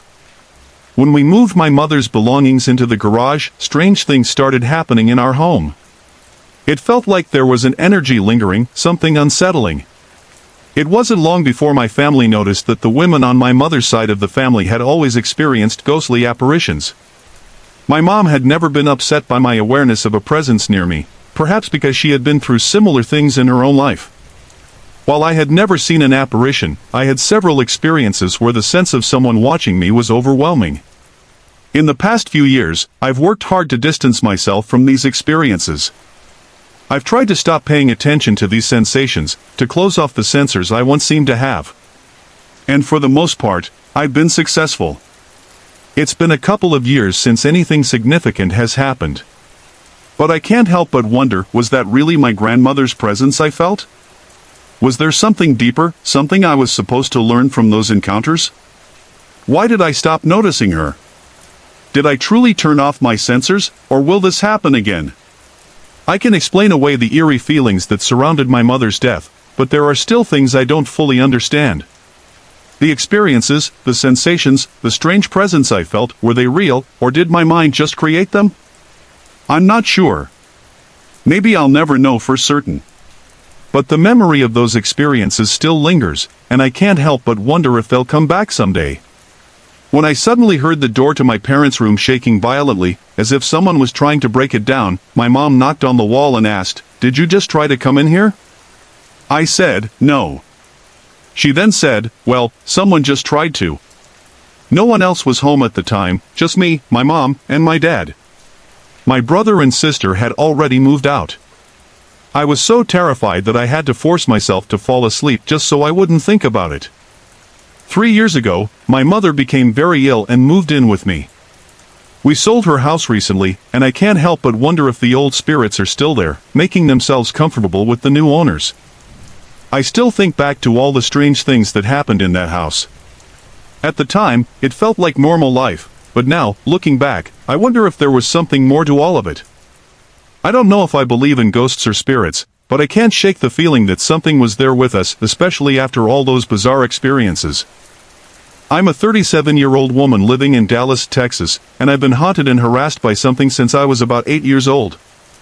It sounds so crazy that I've only told a few people about it, but this has been a constant part of my life, and it feels important to share it. When I was young, living in the house where I grew up, I began to feel things, strange, unsettling things. It wasn't just a feeling of being watched, it was a presence I could sense constantly. It was during these years that I first experienced sleep paralysis, waking up in the middle of the night, unable to move, and feeling something hovering above me. If that wasn't terrifying enough, I started to feel the presence of something malevolent, something dark, watching me all the time. I would leave my closet light on when I went to bed and eventually became an insomniac, too afraid to sleep without the light. The most terrifying experience I had in that house, which I never truly considered a home, happened when I was 14. It was on my way to the bus stop for school when I realized I had forgotten something. I decided to go back inside and grab it. As I walked up to the house, I looked through the window of my father's bedroom and saw something that made my heart stop. It was a cloaked, black, faceless figure. It froze me in place. I just stared at it, and as soon as it noticed me, it moved the curtains back over itself, hiding from view. I ran, screaming, all the way to the bus stop. When I told my father about it, his only response was to tell me to pray. I suspected that he had experienced strange things too, though he would never admit it. At 18, I finally moved out of that house. And I rarely went back. It's been 10 years since I set foot in it. Even after moving away, I continue to feel the presence of something malevolent following me. It's been a part of my life for as long as I can remember. But I'll focus on the events that have happened more recently. For the past year, I've been living with family friends. They are a very religious family. The husband is a deacon at my old church, and I am a Christian too. I mention this because it seems important considering what happened when I first stepped into their house. From the moment I walked in, I felt two distinct entities. One was the same oppressive presence I'd felt for years, the same one that haunted me as a child. The other was the spirit of an older man. I would often stay up late at night, sitting at the computer, and every time I walked into the kitchen, I felt like someone was watching me. I would also feel the presence of the older man in the utility room. Oddly enough, I never felt his presence anywhere else in the house.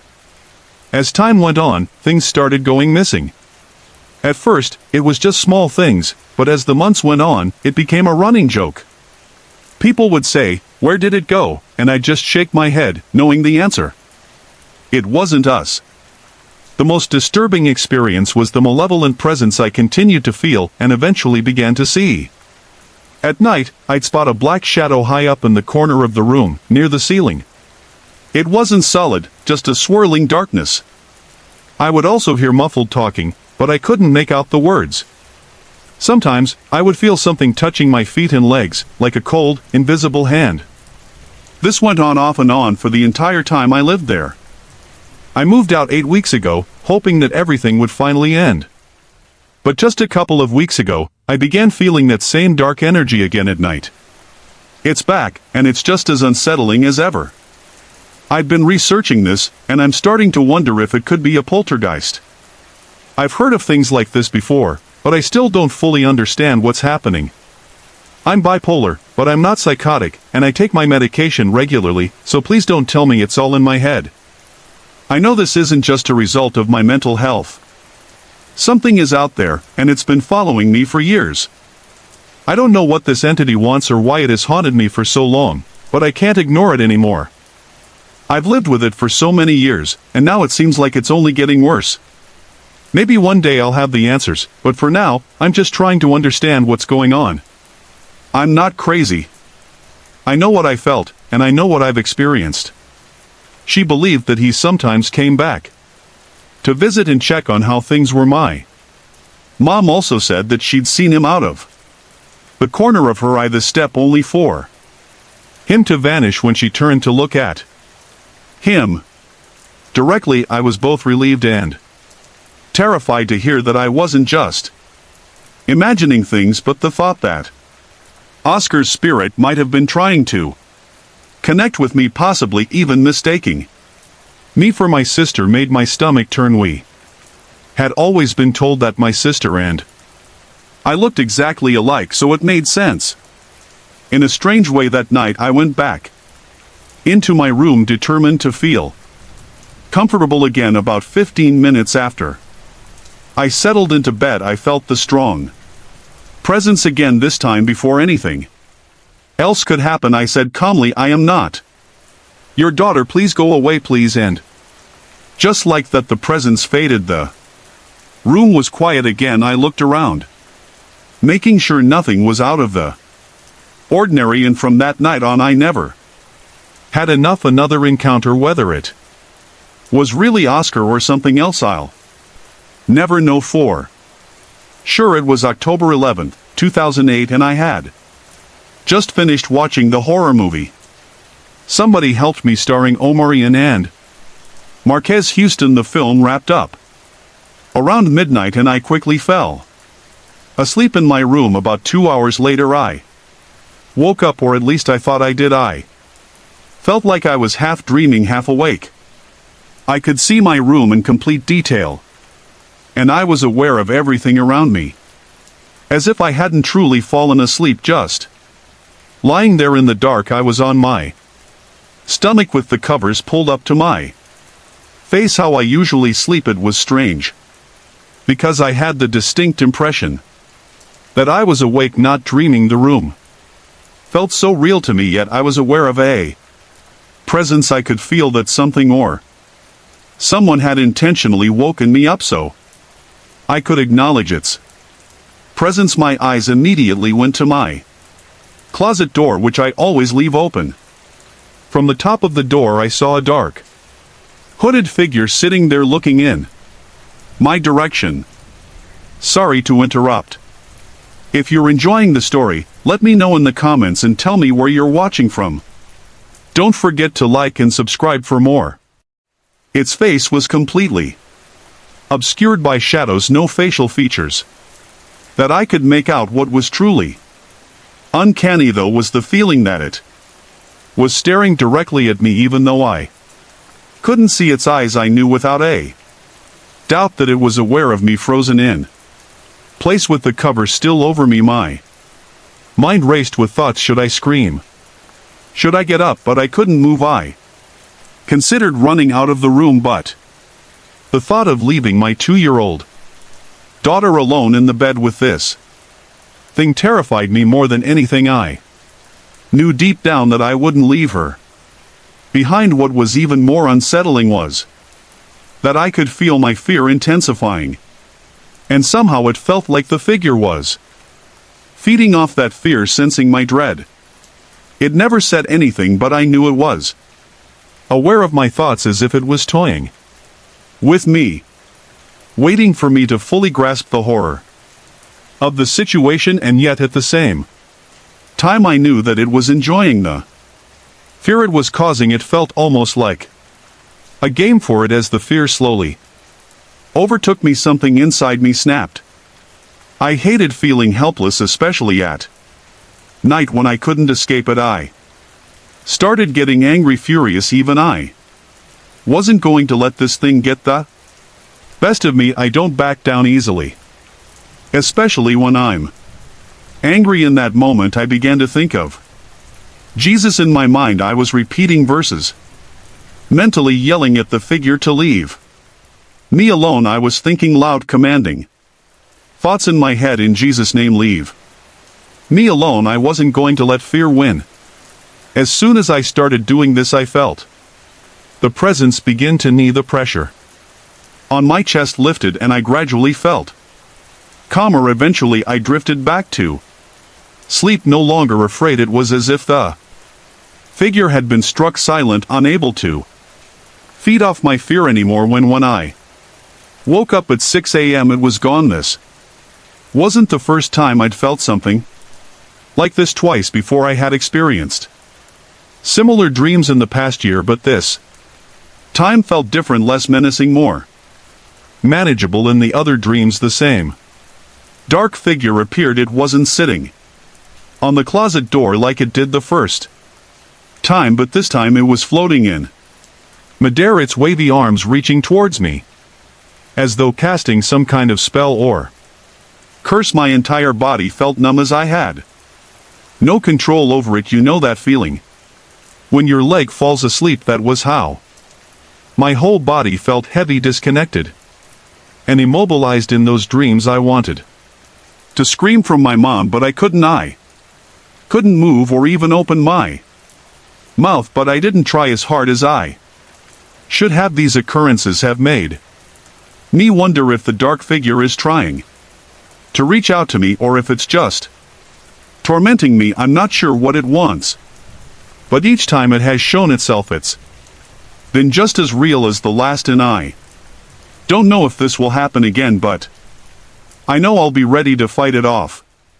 Next time I was 15 years old when something happened that I would rather forget. It was a Saturday night in September, and I don't recall the exact date. My friend Paula and I were sitting around her house talking about various things, mostly about why I couldn't meet her best friend Samantha, who would later become my first wife. That's another story. Paula's parents were away for the weekend, and her younger sister was at a neighbor's house for a birthday sleepover around 9 p.m. Her sister and the other 2 sleepover girls came over with one of the gifts, an Ouija board from Parker Brothers. They were all eager to try it out, knowing that Paula and I were into the occult. I had been practicing alone for a few years, and Paula and her sister were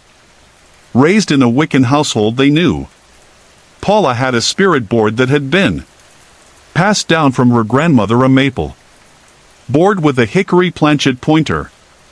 The girls insisted on using the new board, so Paula and I, along with her sister and the birthday girl, gathered around the card table. Paula explained the rules, how the board worked, how to open and close it safely. I asked everyone to think good, positive thoughts as we attempted to contact the spirit. For the first 45 minutes nothing happened. We were starting to think maybe board wasn't going to work. Then suddenly the planet moved. The spirit that responded said it was male. At first we only received simple answers to Questions that the birthday girl knew. Nothing alarming, but then when we asked the spirit why it was here, it spelled out just one word: SHDOO for 10 minutes. That was all we could get. The board felt dead, the energy was gone, and the planet stopped moving. We all sat back stunned, not sure what to think. Paula closed the board and we began discussing what had just happened. I got up to go to the bathroom, but as I was about to step into the hallway, something stopped me. I couldn't explain it, but I suddenly felt like the hallway was a place I couldn't go. It wasn't just fear. It felt wrong, as if I were being warned not to step into that space. I turned around to head back into the room, and that's when it happened. Paula was about to ask me something. Are you? But before she finished, I felt an overwhelming force seize my mind. It wasn't physical, but something grabbed at my consciousness. I dropped to one knee, struggling to keep control of my thoughts. Paula rushed over, grabbing my hands, trying to help me fight whatever was invading my mind. The pressure in my head grew stronger, and I could feel it pushing against my will. Paula, sensing the severity, asked if any of the girls knew the Lord's Prayer. When none of them could recite it, Paul's sister ran to grab the family Bible. They found the prayer, and the birthday girl and Paula's sister started saying it out loud, but it only seemed to make things worse. Somehow we ended up back at the table, sitting across from each other, still holding hands. Then, just as quickly as it had started, the pressure vanished. The feeling in my head completely lifted, and it was as if the dark presence had simply disappeared. It was 1 minute past midnight Sunday morning. That's when it hit me. Paula had asked the girls to recite the Lord's Prayer. She wasn't the type to do something like that. Paula was very dark, and I, on the other hand, was drawn more to the light. That's why, despite our differences, we worked well together. I never pressed her about why she had asked for the prayer, but I always wondered why she had done it. That night marked the end of the incident, but I've often wondered about the spirit we had contacted and whether it was connected to the strange events that followed after that night. Paul and I both believed that the entity had been attracted to the Ouija board, a mass-produced unprotected game board with no wards or safeguards. We felt that it had opened a gateway, allowing something sinister to come through. I haven't touched a Parker Brothers Ouija board since, and I never will. I now believe that these boards invite trouble, especially for people who don't understand what they're doing, or even for those who think they do. Without the proper protections in place, it's far too easy to summon something that can't be controlled. This story is about my little sister, who is 7 years old. She's very close to her grandparents, who retired to a small town in Kennedy, Texas. She spends many weekends and holidays with them, but the last time she stayed over, something happened that she couldn't explain. She's told this story to about 4 different people, and the details have remained the same every time. It started one night when she was watching TV at her grandparents' house. She suddenly began to smell smoke. Curious, she walked from the bedroom to the living room and looked outside. What she saw made her freeze in place. A large fire with Indians dancing around it. She was terrified and immediately ran back to the bedroom where she had been sleeping with her grandparents. After that, she didn't smell or see anything for a couple of nights, and she thought it might have been a bad dream. But then on a Saturday night, the smell of smoke returned. She told her grandma about it, and her grandma reassured her that nothing was on fire. But my sister could still only smell the smoke, though she didn't see any. Later That night she was watching SpongeBob. When the smell came back again this time, she wasn't scared but felt strangely strong and compelled to do something. She walked to the back door and peed outside.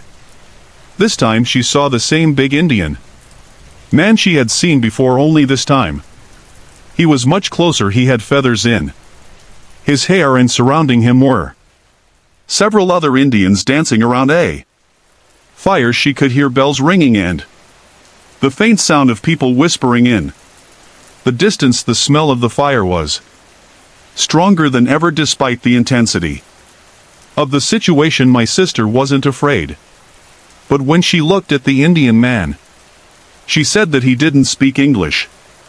Instead, she heard a voice in her mind saying, "Go back." She said she could feel what he was saying, but he never spoke the words aloud. After hearing this, she felt a sense of urgency and fear and ran to her grandparents, crying. At first she wasn't scared, but the moment she spoke to the Indian man, the fear took over. My grandparents comforted her and she was able to fall asleep after that. The next morning my mom picked her up and she shared the story with us. Her grandparents had called beforehand to tell us about her dream. That's what they insisted it was, but my mom and I believed otherwise. She repeated the story to a few other people, and every time she didn't change any of the details or add anything new. I ended up spending the night with her shortly after, and she told me that she still saw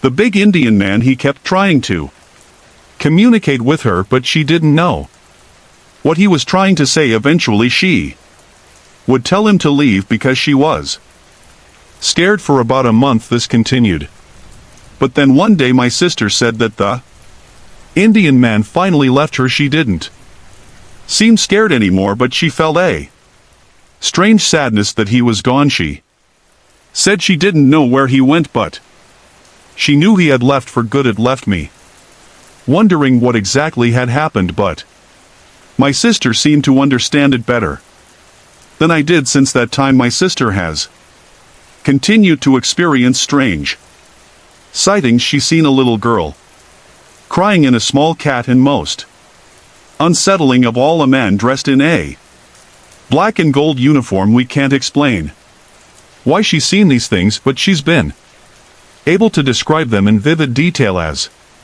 if they were just as real to her as anything else. I know this might sound unbelievable, but my mom and I have discussed it, and we both wonder if my sister may actually be able to see spirits. My grandma had similar abilities. She could sense things others couldn't. And my aunts also have this heightened sensitivity. My mom too has always believed in the paranormal, especially after the things my grandma experienced. I've had the conversation with my mom about whether my sister's ability could be linked to my father's side of the family, since my father's mother could see things as well. After all that happened with the Indian ceremony, my sister has continued to have strange encounters, though the events seem to have slowed down. I can't help but wonder if she's still connected to something beyond our understanding. Sorry to interrupt. If you're enjoying the story, let me know in the comments and tell me where you're watching from. Don't forget to like and subscribe for more. I've lived in my house in Cypress, Texas for a little over a year and a half, but things really started happening about a year ago. One evening my 9-year-old daughter and I were sitting on the couch. She looked at me and asked, "Mom, can I sleep with you tonight?" I told her she was too old and should sleep in her own bed. She had tears in her eyes, so I asked why. She was embarrassed, but after some encouragement she said, "I see a dark figure in my room." I asked her where exactly, and she said at the end of her bed. I tried to ease her fear by saying maybe it was just the Wizard of Oz characters in the big picture on her wall, but she shook her head and said no. Mom, it's not the picture, I can't even see it through the dark.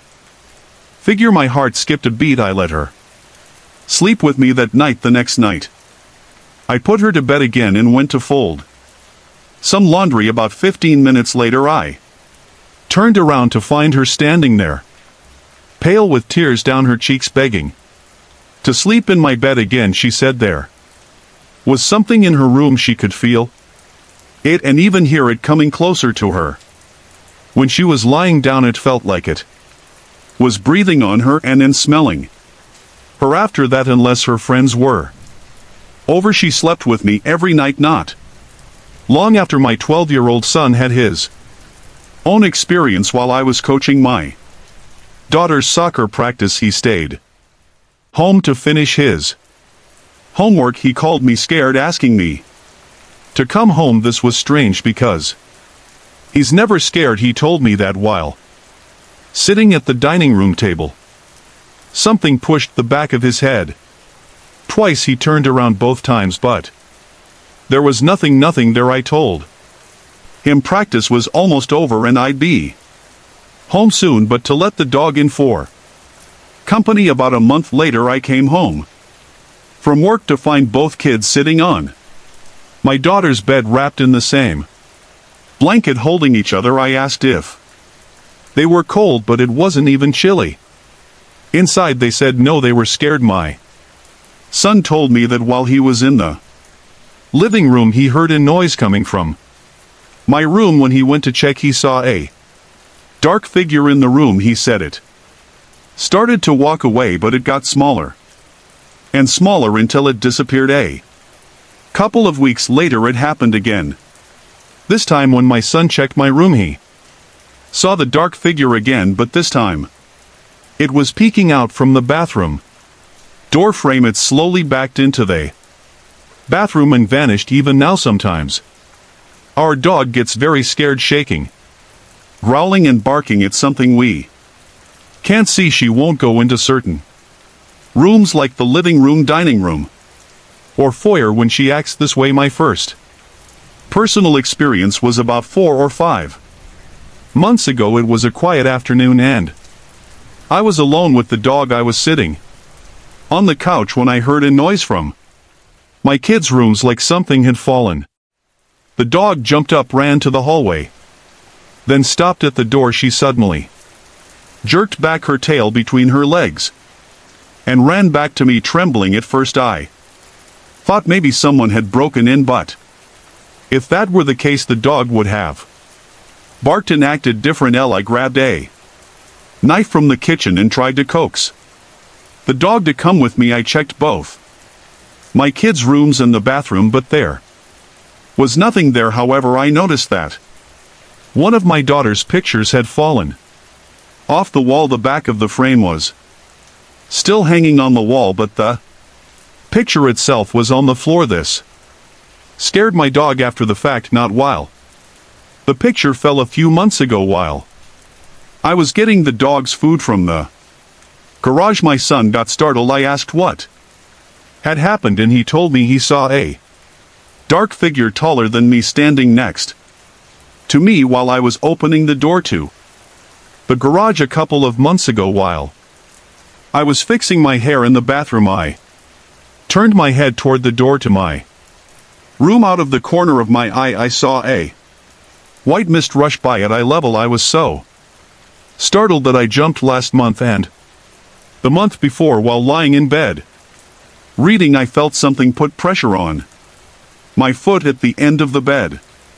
It felt like someone was sitting on it, and the weight even pulled on the bed a little. Both times I set my book down to see what it was, but there was nothing there. I was terrified, but had no choice but to try to distract myself by going back to my book. Last Saturday, some friends came over to do a ghost hunt. One of them had been doing it regularly in Florida. He brought a video camera, a digital camera, a recorder, and a K2 meter. We got some interesting results. The K2 meter spiked. There were noises, a drop in temperature, and EVP, and even someone being touched twice while I knew my kids. And I had been experiencing something real. It felt reassuring to know others had similar experiences. My husband and I bought our dream house in 2006. We moved in about 3 weeks after signing the papers along with our 4 daughters. The strange things started happening about 3 months after we settled in. One night we came home late and my oldest daughter was the first one inside when I walked in. She was standing at the bottom of the stairs, staring up with a strange look on her face. I asked her what was wrong and she said a black man just walked up the stairs. When he got to the top he looked back at me and waved. I went upstairs to check but found no one. Since that night we've had a lot of other unexplained things happen, like the garbage dispose turning on by itself, lights flickering on and off, and doors opening and closing without anyone touching them. We've also heard voices and footsteps at night. My husband even saw the black figure my daughter described. He said it was a completely dark shape coming down the stairs and it scared him badly. Sometimes we hear a little girl laughing and the kids' toys start playing on their own. There are nights when I feel really scared. I usually stay up late by myself doing schoolwork and I hear all kinds of strange noises. Sometimes I try to ignore it because I know there are other beings here, but other times I feel really uneasy for no reason, like I'm being threatened even though no one is there. It's hard to explain, but it feels like my life might be in danger for some reason. One night I was taking a shower and felt like I was being watched. I looked around, but there was no one there.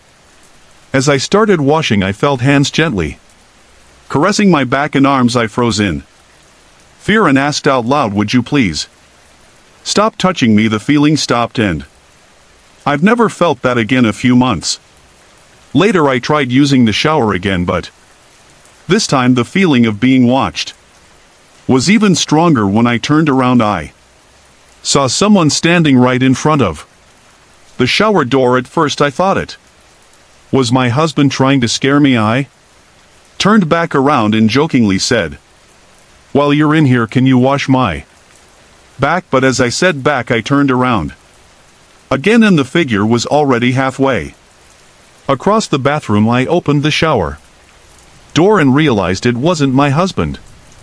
It was a young guy, maybe around 17 years old, wearing jeans, a t-shirt, sneakers, and carrying a backpack. The only reason I noticed the backpack was because he was holding the strap. I was about to say something, but he just vanished. I didn't tell anyone about it, thinking my husband would think I was crazy. A week later my husband came out of the bathroom after his shower. I was sitting on the couch reading and he said, "Haha, very funny." I was confused. I hadn't moved from my spot. He looked at me like I had played a prank on him. I told him I didn't know what he was talking about. He insisted, "Don't deny it. I saw you come into the bathroom, turn off the lights and fan and then turn them back on." I had to convince him for 30 minutes that I hadn't gone into the bathroom. He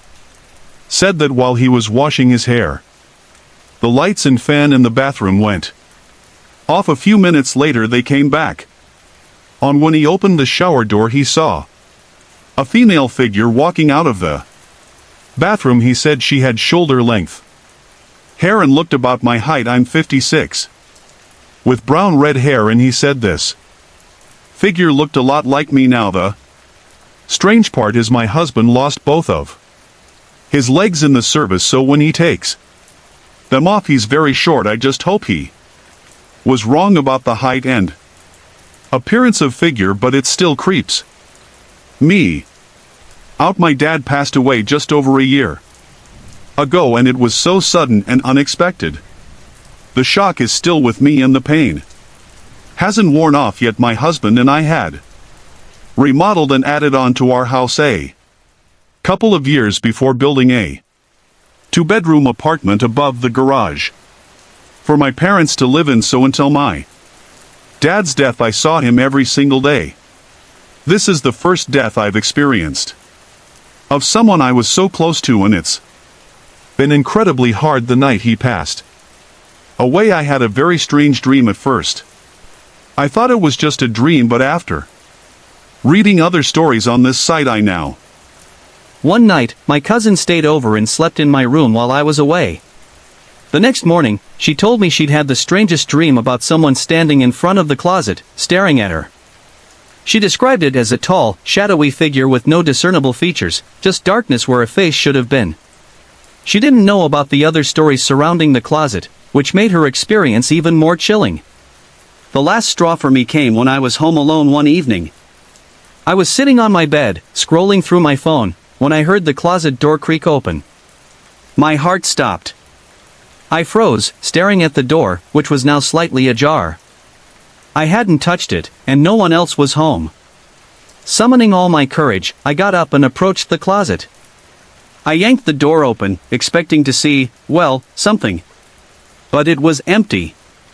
Still, the air inside felt icy cold, and I couldn't stay in the room any longer. I grabbed my things and slept on the couch that night. Eventually, I moved out of my parents' house, and the strange occurrences stopped.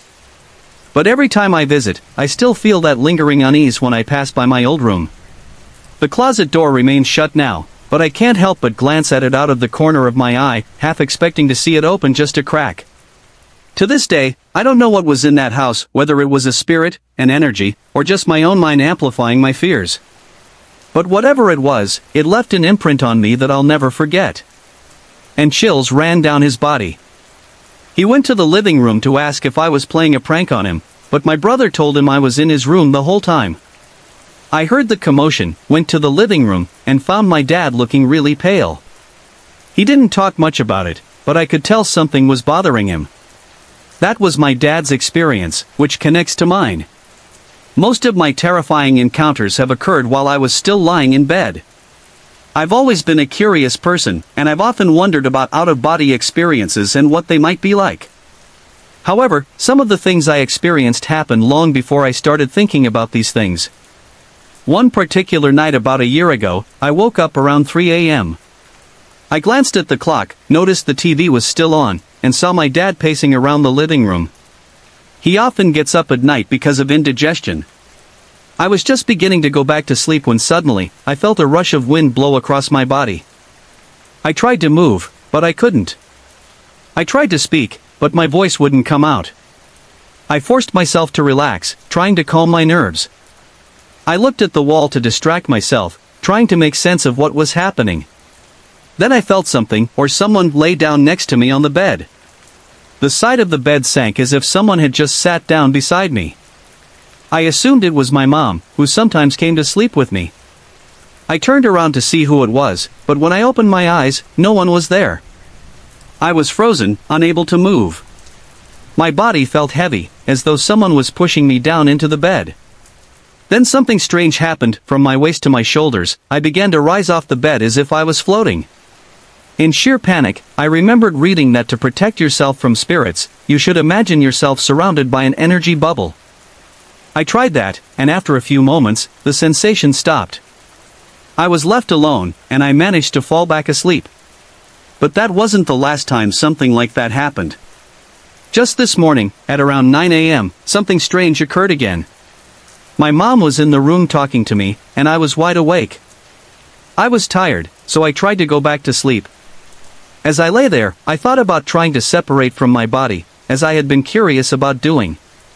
I closed my eyes, and almost immediately, I felt something rush toward me, coming from the closet area. The sensation felt like wind blowing directly at me, even though my mom was still in the room. I thought, not again. I tried to move, but I couldn't. It felt as though I was slowly coming out of my body while still being awake, staring at the wall. Then I felt something, a warm, mantle-like feeling, as if someone was draping a heavy blanket over me.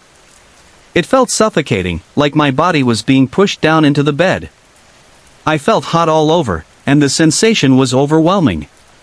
I could move my fingers but nothing else. I tried to mumble, but the words didn't come out loud. My mom heard my soft murmurs and turned to me, asking if I had called her. I nodded weakly, and when she looked at me, she seemed frightened. She then walked toward the closet area and grabbed something. At that moment, I felt my body start to shake, and I began to feel wet, as though something was dampening me. Everything went dark, and I remember hearing my mom saying a prayer and sprinkling holy water over me in the room. When I came to, I was gasping for air, and my mom was standing over me, still praying. She told me I had been shaking and moving my legs, but I don't remember any of it. I don't even remember when the holy water was put on me, but I could tell by her reaction that she was as scared as I was. She wouldn't tell me anything else about what happened, and it's still a blur. Believe it was a visit from my dad in the dream. We were in my childhood home, Though it looked different on the inside. For some reason I knew my dad was gone. and we were waiting for family to come over. I wish I had written everything Down because now the details are fading. But I remember sitting on a bed in the dream and my dad was there. I asked him if he was really dead and if he had really gone to another place, one where I would see him again. I'm not sure if he told me or if I just knew to do it, but I put my hand through his body. It went right through like he was just a spirit.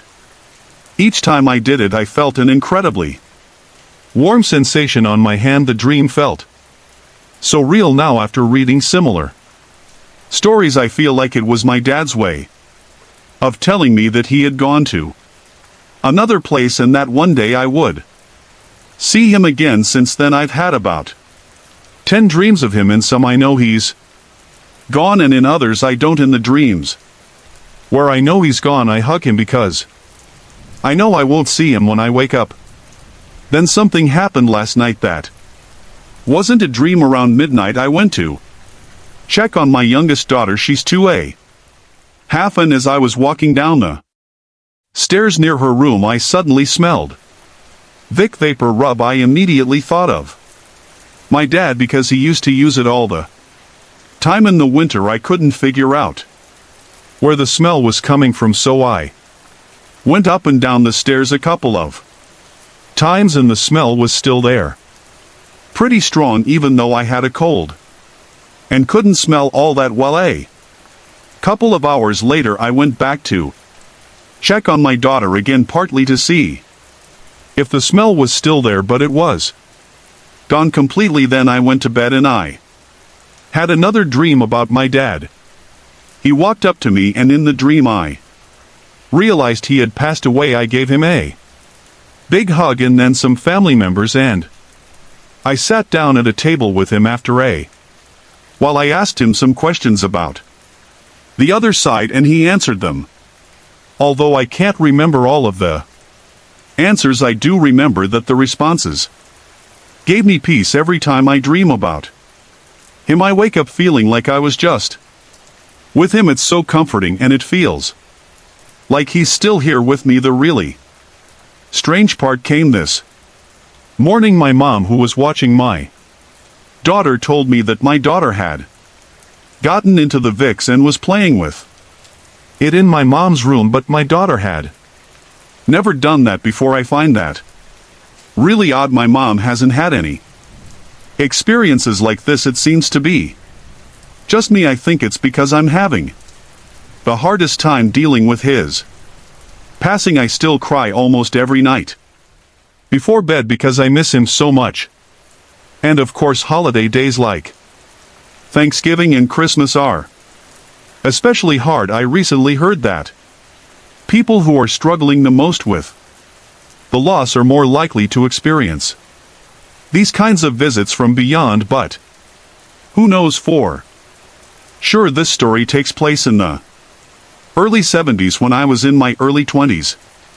Newly married, my husband and I rented a house a few doors down from my parents' home in Oak Cliff, a suburb of Dallas. My dad had bought several old houses, fixed them up, and sold them. The house we rented was about 80 to 100 years old. It wasn't very large, but it had a lot of character, and we were happy to have a place we could afford it still needed some repairs, but we traded our work fixing it up for a lower rent the first few months we spent. A lot of time painting and cleaning. The house seemed pretty normal except for the front bedroom, which was always unusually cold. There were space heaters around the house, so it wasn't too unusual to have cold spots, but this room always felt colder than the rest. My husband would leave for work at 5:30 a.m. and be out the door by 6 a.m. At first I would get up with him to see him off, but he insisted I sleep in since I didn't have to be at work until 9 o'clock a.m. He would reset the alarm for me to wake up at 7:30. I was grateful for those extra hours of sleep. I would hear the front door lock as he left and then fall back asleep. One morning though, things were different after he left and I heard the door lock. I tried to drift back off to sleep, but something told me I wasn't alone. I could feel someone staring at me. I was lying on my side and I just knew someone was watching me. I opened my eyes and slowly turned my head. There was enough light coming in from the window that I could see clearly around the room. As I turned, I saw a man standing in the hallway. I froze, sitting straight up in bed, about to scream. But then he vanished. He just disappeared. I was shaken and confused, thinking it must have been a dream, but I checked the front door and it was locked. I slowly checked each room, holding a fireplace poker just in case, but the house was empty for the next few mornings. I couldn't go back to sleep. After my husband left, I stayed awake too, afraid to sleep, and about a week later I convinced myself it was just a bad dream. So I tried sleeping in again after he left. Days passed without incident until one morning I got that same feeling again. I sat up and there he was, the man standing in the hallway. We stared at each other for a while, no expression on his face. Then he turned and drifted down the hallway. I say drifted because it didn't look like he was walking. His feet didn't seem to move. His arms hung straight by his sides and his expression never changed. He just glided down the hall until I couldn't see him anymore. I sat there shocked, thinking I was going crazy. I didn't believe in ghosts and I had never experienced anything like this before. I didn't tell my husband or my parents because I feared they'd think I was losing it. This continued for several mornings, and each time it played out the same way. The man and I would stare at each other and then he would float away.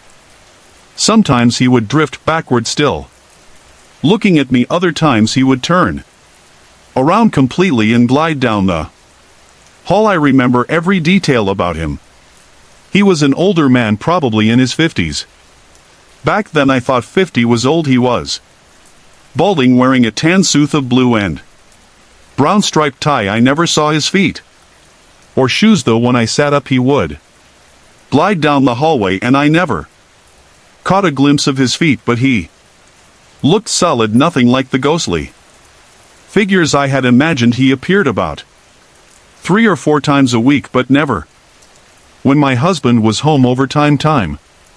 I grew used to seeing him and I never felt threatened. I did try to talk to him a few times, but whenever I opened my mouth he would just float away. After we'd lived there for a couple of years, my dad mentioned that the previous owner of the house, Miss Brady, wanted to come by and see the improvements we'd made. She and her family had lived in the house for over 50 years before moving to a nursing home. My parents had bought the house from her. Miss Brady was very sweet, and she was thrilled to see how we'd fixed up the place. One afternoon my dad drove her over and she walked around the house admiring everything. We sat down for coffee and she showed me old photos of her family. The first was of her daughter at age 5. The second was of Miss Brady when she first moved into the house, planting flowers in the yard. The Third photo showed her and her husband Sitting on the front porch when I looked. At the picture of her husband I gasped. I Covered my mouth and stared at her. And she immediately said, "Oh honey, have You seen Albert here?" she continued. "He used to visit me every morning after he passed on." I was stunned. I didn't know how to respond, but I told her that I had seen a man who looked just like him in the hallway. She wasn't surprised at all. She said Albert used to visit me every morning in my bedroom. He was probably just confused to see someone else in the bed. I felt a cold chill go up my spine. I told her how the man was dressed, and she confirmed that was what Albert had been buried in. Miss Brady explained that Albert had been struck by a car while crossing the street to catch a bus. He'd gotten up, brushed himself off, and came home to rest on the sofa, complaining of a headache. He never woke up, she told me. She never got over his death and would still set a place for him at the dinner table. A few years later he started appearing in her bedroom, and she felt like he was just looking out for her, keeping her safe. She was matter of fact about all of it and wasn't at all surprised that I'd seen him. When she left, I gave her a hug and she called out to Albert, telling him to be nice to me. I didn't want Albert to be nice to me. I wanted him to go away. After that I never saw him again. I like to think he followed her to the nursing home. The only other odd thing that happened was occasional knocking on the walls, but the house was old, so I convinced myself it was just the pipes. My husband and our 2 children moved into our newly purchased home about 3 years ago. We were so excited and absolutely loved it. At the time I had been living with multiple sclerosis (MS) since 1991, but I was essentially in remission. Though I still had bad days, I was getting by and functioning. I had been using Canadian crutches due to foot drop and other issues, but I was managing. For the first month after we moved in, everything seemed fine, but then my health took a severe turn for the worse. I ended up in bed about 95% of the time. Around this same period we began noticing a strange small shadow that seemed to appear especially in the hallway near our bedroom. I had seen it first just out of the corner of my eye, but eventually I started seeing it all the time, sometimes in my bedroom, sometimes in the kitchen or dining room area. I didn't mention it at first, thinking I was just imagining things, but then my husband and our 15-year-old daughter began seeing the same shadow. They also mentioned feeling temperature differences in the rooms where it appeared. My husband began to get concerned, especially since I seemed to be getting sicker. My cheeks were sinking in and my eyes were hollow, despite the fact that my doctors said my health wasn't worse. I looked like I was wasting away and no one could explain it. This continued for 2 years. We didn't think much of the shadow at first, but around September 2007 I became so ill that I couldn't even get out of bed anymore. That's when I started having vivid dreams. At least I thought they were dreams. In these dreams the child-sized shadow would appear and scream in my face. Its face was grotesque, disfigured, elongated, and surrounded by blackness. The scream was so intense it felt like the mouth could swallow me whole. I was terrified, so scared that I would shake violently. I tried to scream, but no sound would come out of my mouth. One night my husband woke up because he thought I was choking. He heard me gasping for air. By this point my husband started getting really worried. He thought that if something was draining the life out of me, it might be connected to the shadow. It seemed like the sicker I got, the stronger the entity became, and it was showing itself more and more. Without telling me, my husband started looking for a new place for us to move. In August of 2008 he found a house over an hour away near his sister. We moved into the new house and, although we were financially drained from medical bills and other expenses, we didn't have enough to hire movers. My husband and daughter did most of the packing and moving themselves. About a month later my husband took me back to the old house to help him figure out what else to bring. As we neared the house I started shaking uncontrollably. I was fine in our new home, but as soon as I stepped inside the old house I felt the same sickness return. I've never been back to that house since. We've been living in our new home for about 6 months now, and while I still have bad days, I've been doing much better. There's a noticeable difference here. No heaviness or eerie feeling like we had in the old house, but recently something strange happened that made me question if we were truly free of whatever haunted us before. Last week I noticed that the attic storage door in our bedroom walk-in closet had been pushed up and moved over. My husband, who's 510, could barely reach it to close it. The chairs in our dining room are taller than normal, like bar stools, and he had to stand on one to reach the door. We even had our soon-to-be son-in-law get on the roof to check if someone had tried to get into the house, but no one could have gotten in. That way we have 3 dogs and 4 cats, and there's no way anyone could have gotten past them. To this day we don't know how the door got opened. On January 12th, after my husband and I went to bed, we were talking and laughing about something our little daughter had done earlier. Suddenly we both stopped talking at the same time because we heard a sound. It was a female humming coming from the far left corner of our bedroom near the outer wall. I asked my husband if he heard it, and he said he did. We both sat there several minutes listening. Sorry to interrupt. If you're enjoying the story, let me know in the comments and tell me where you're watching from. Don't forget to like and subscribe for more.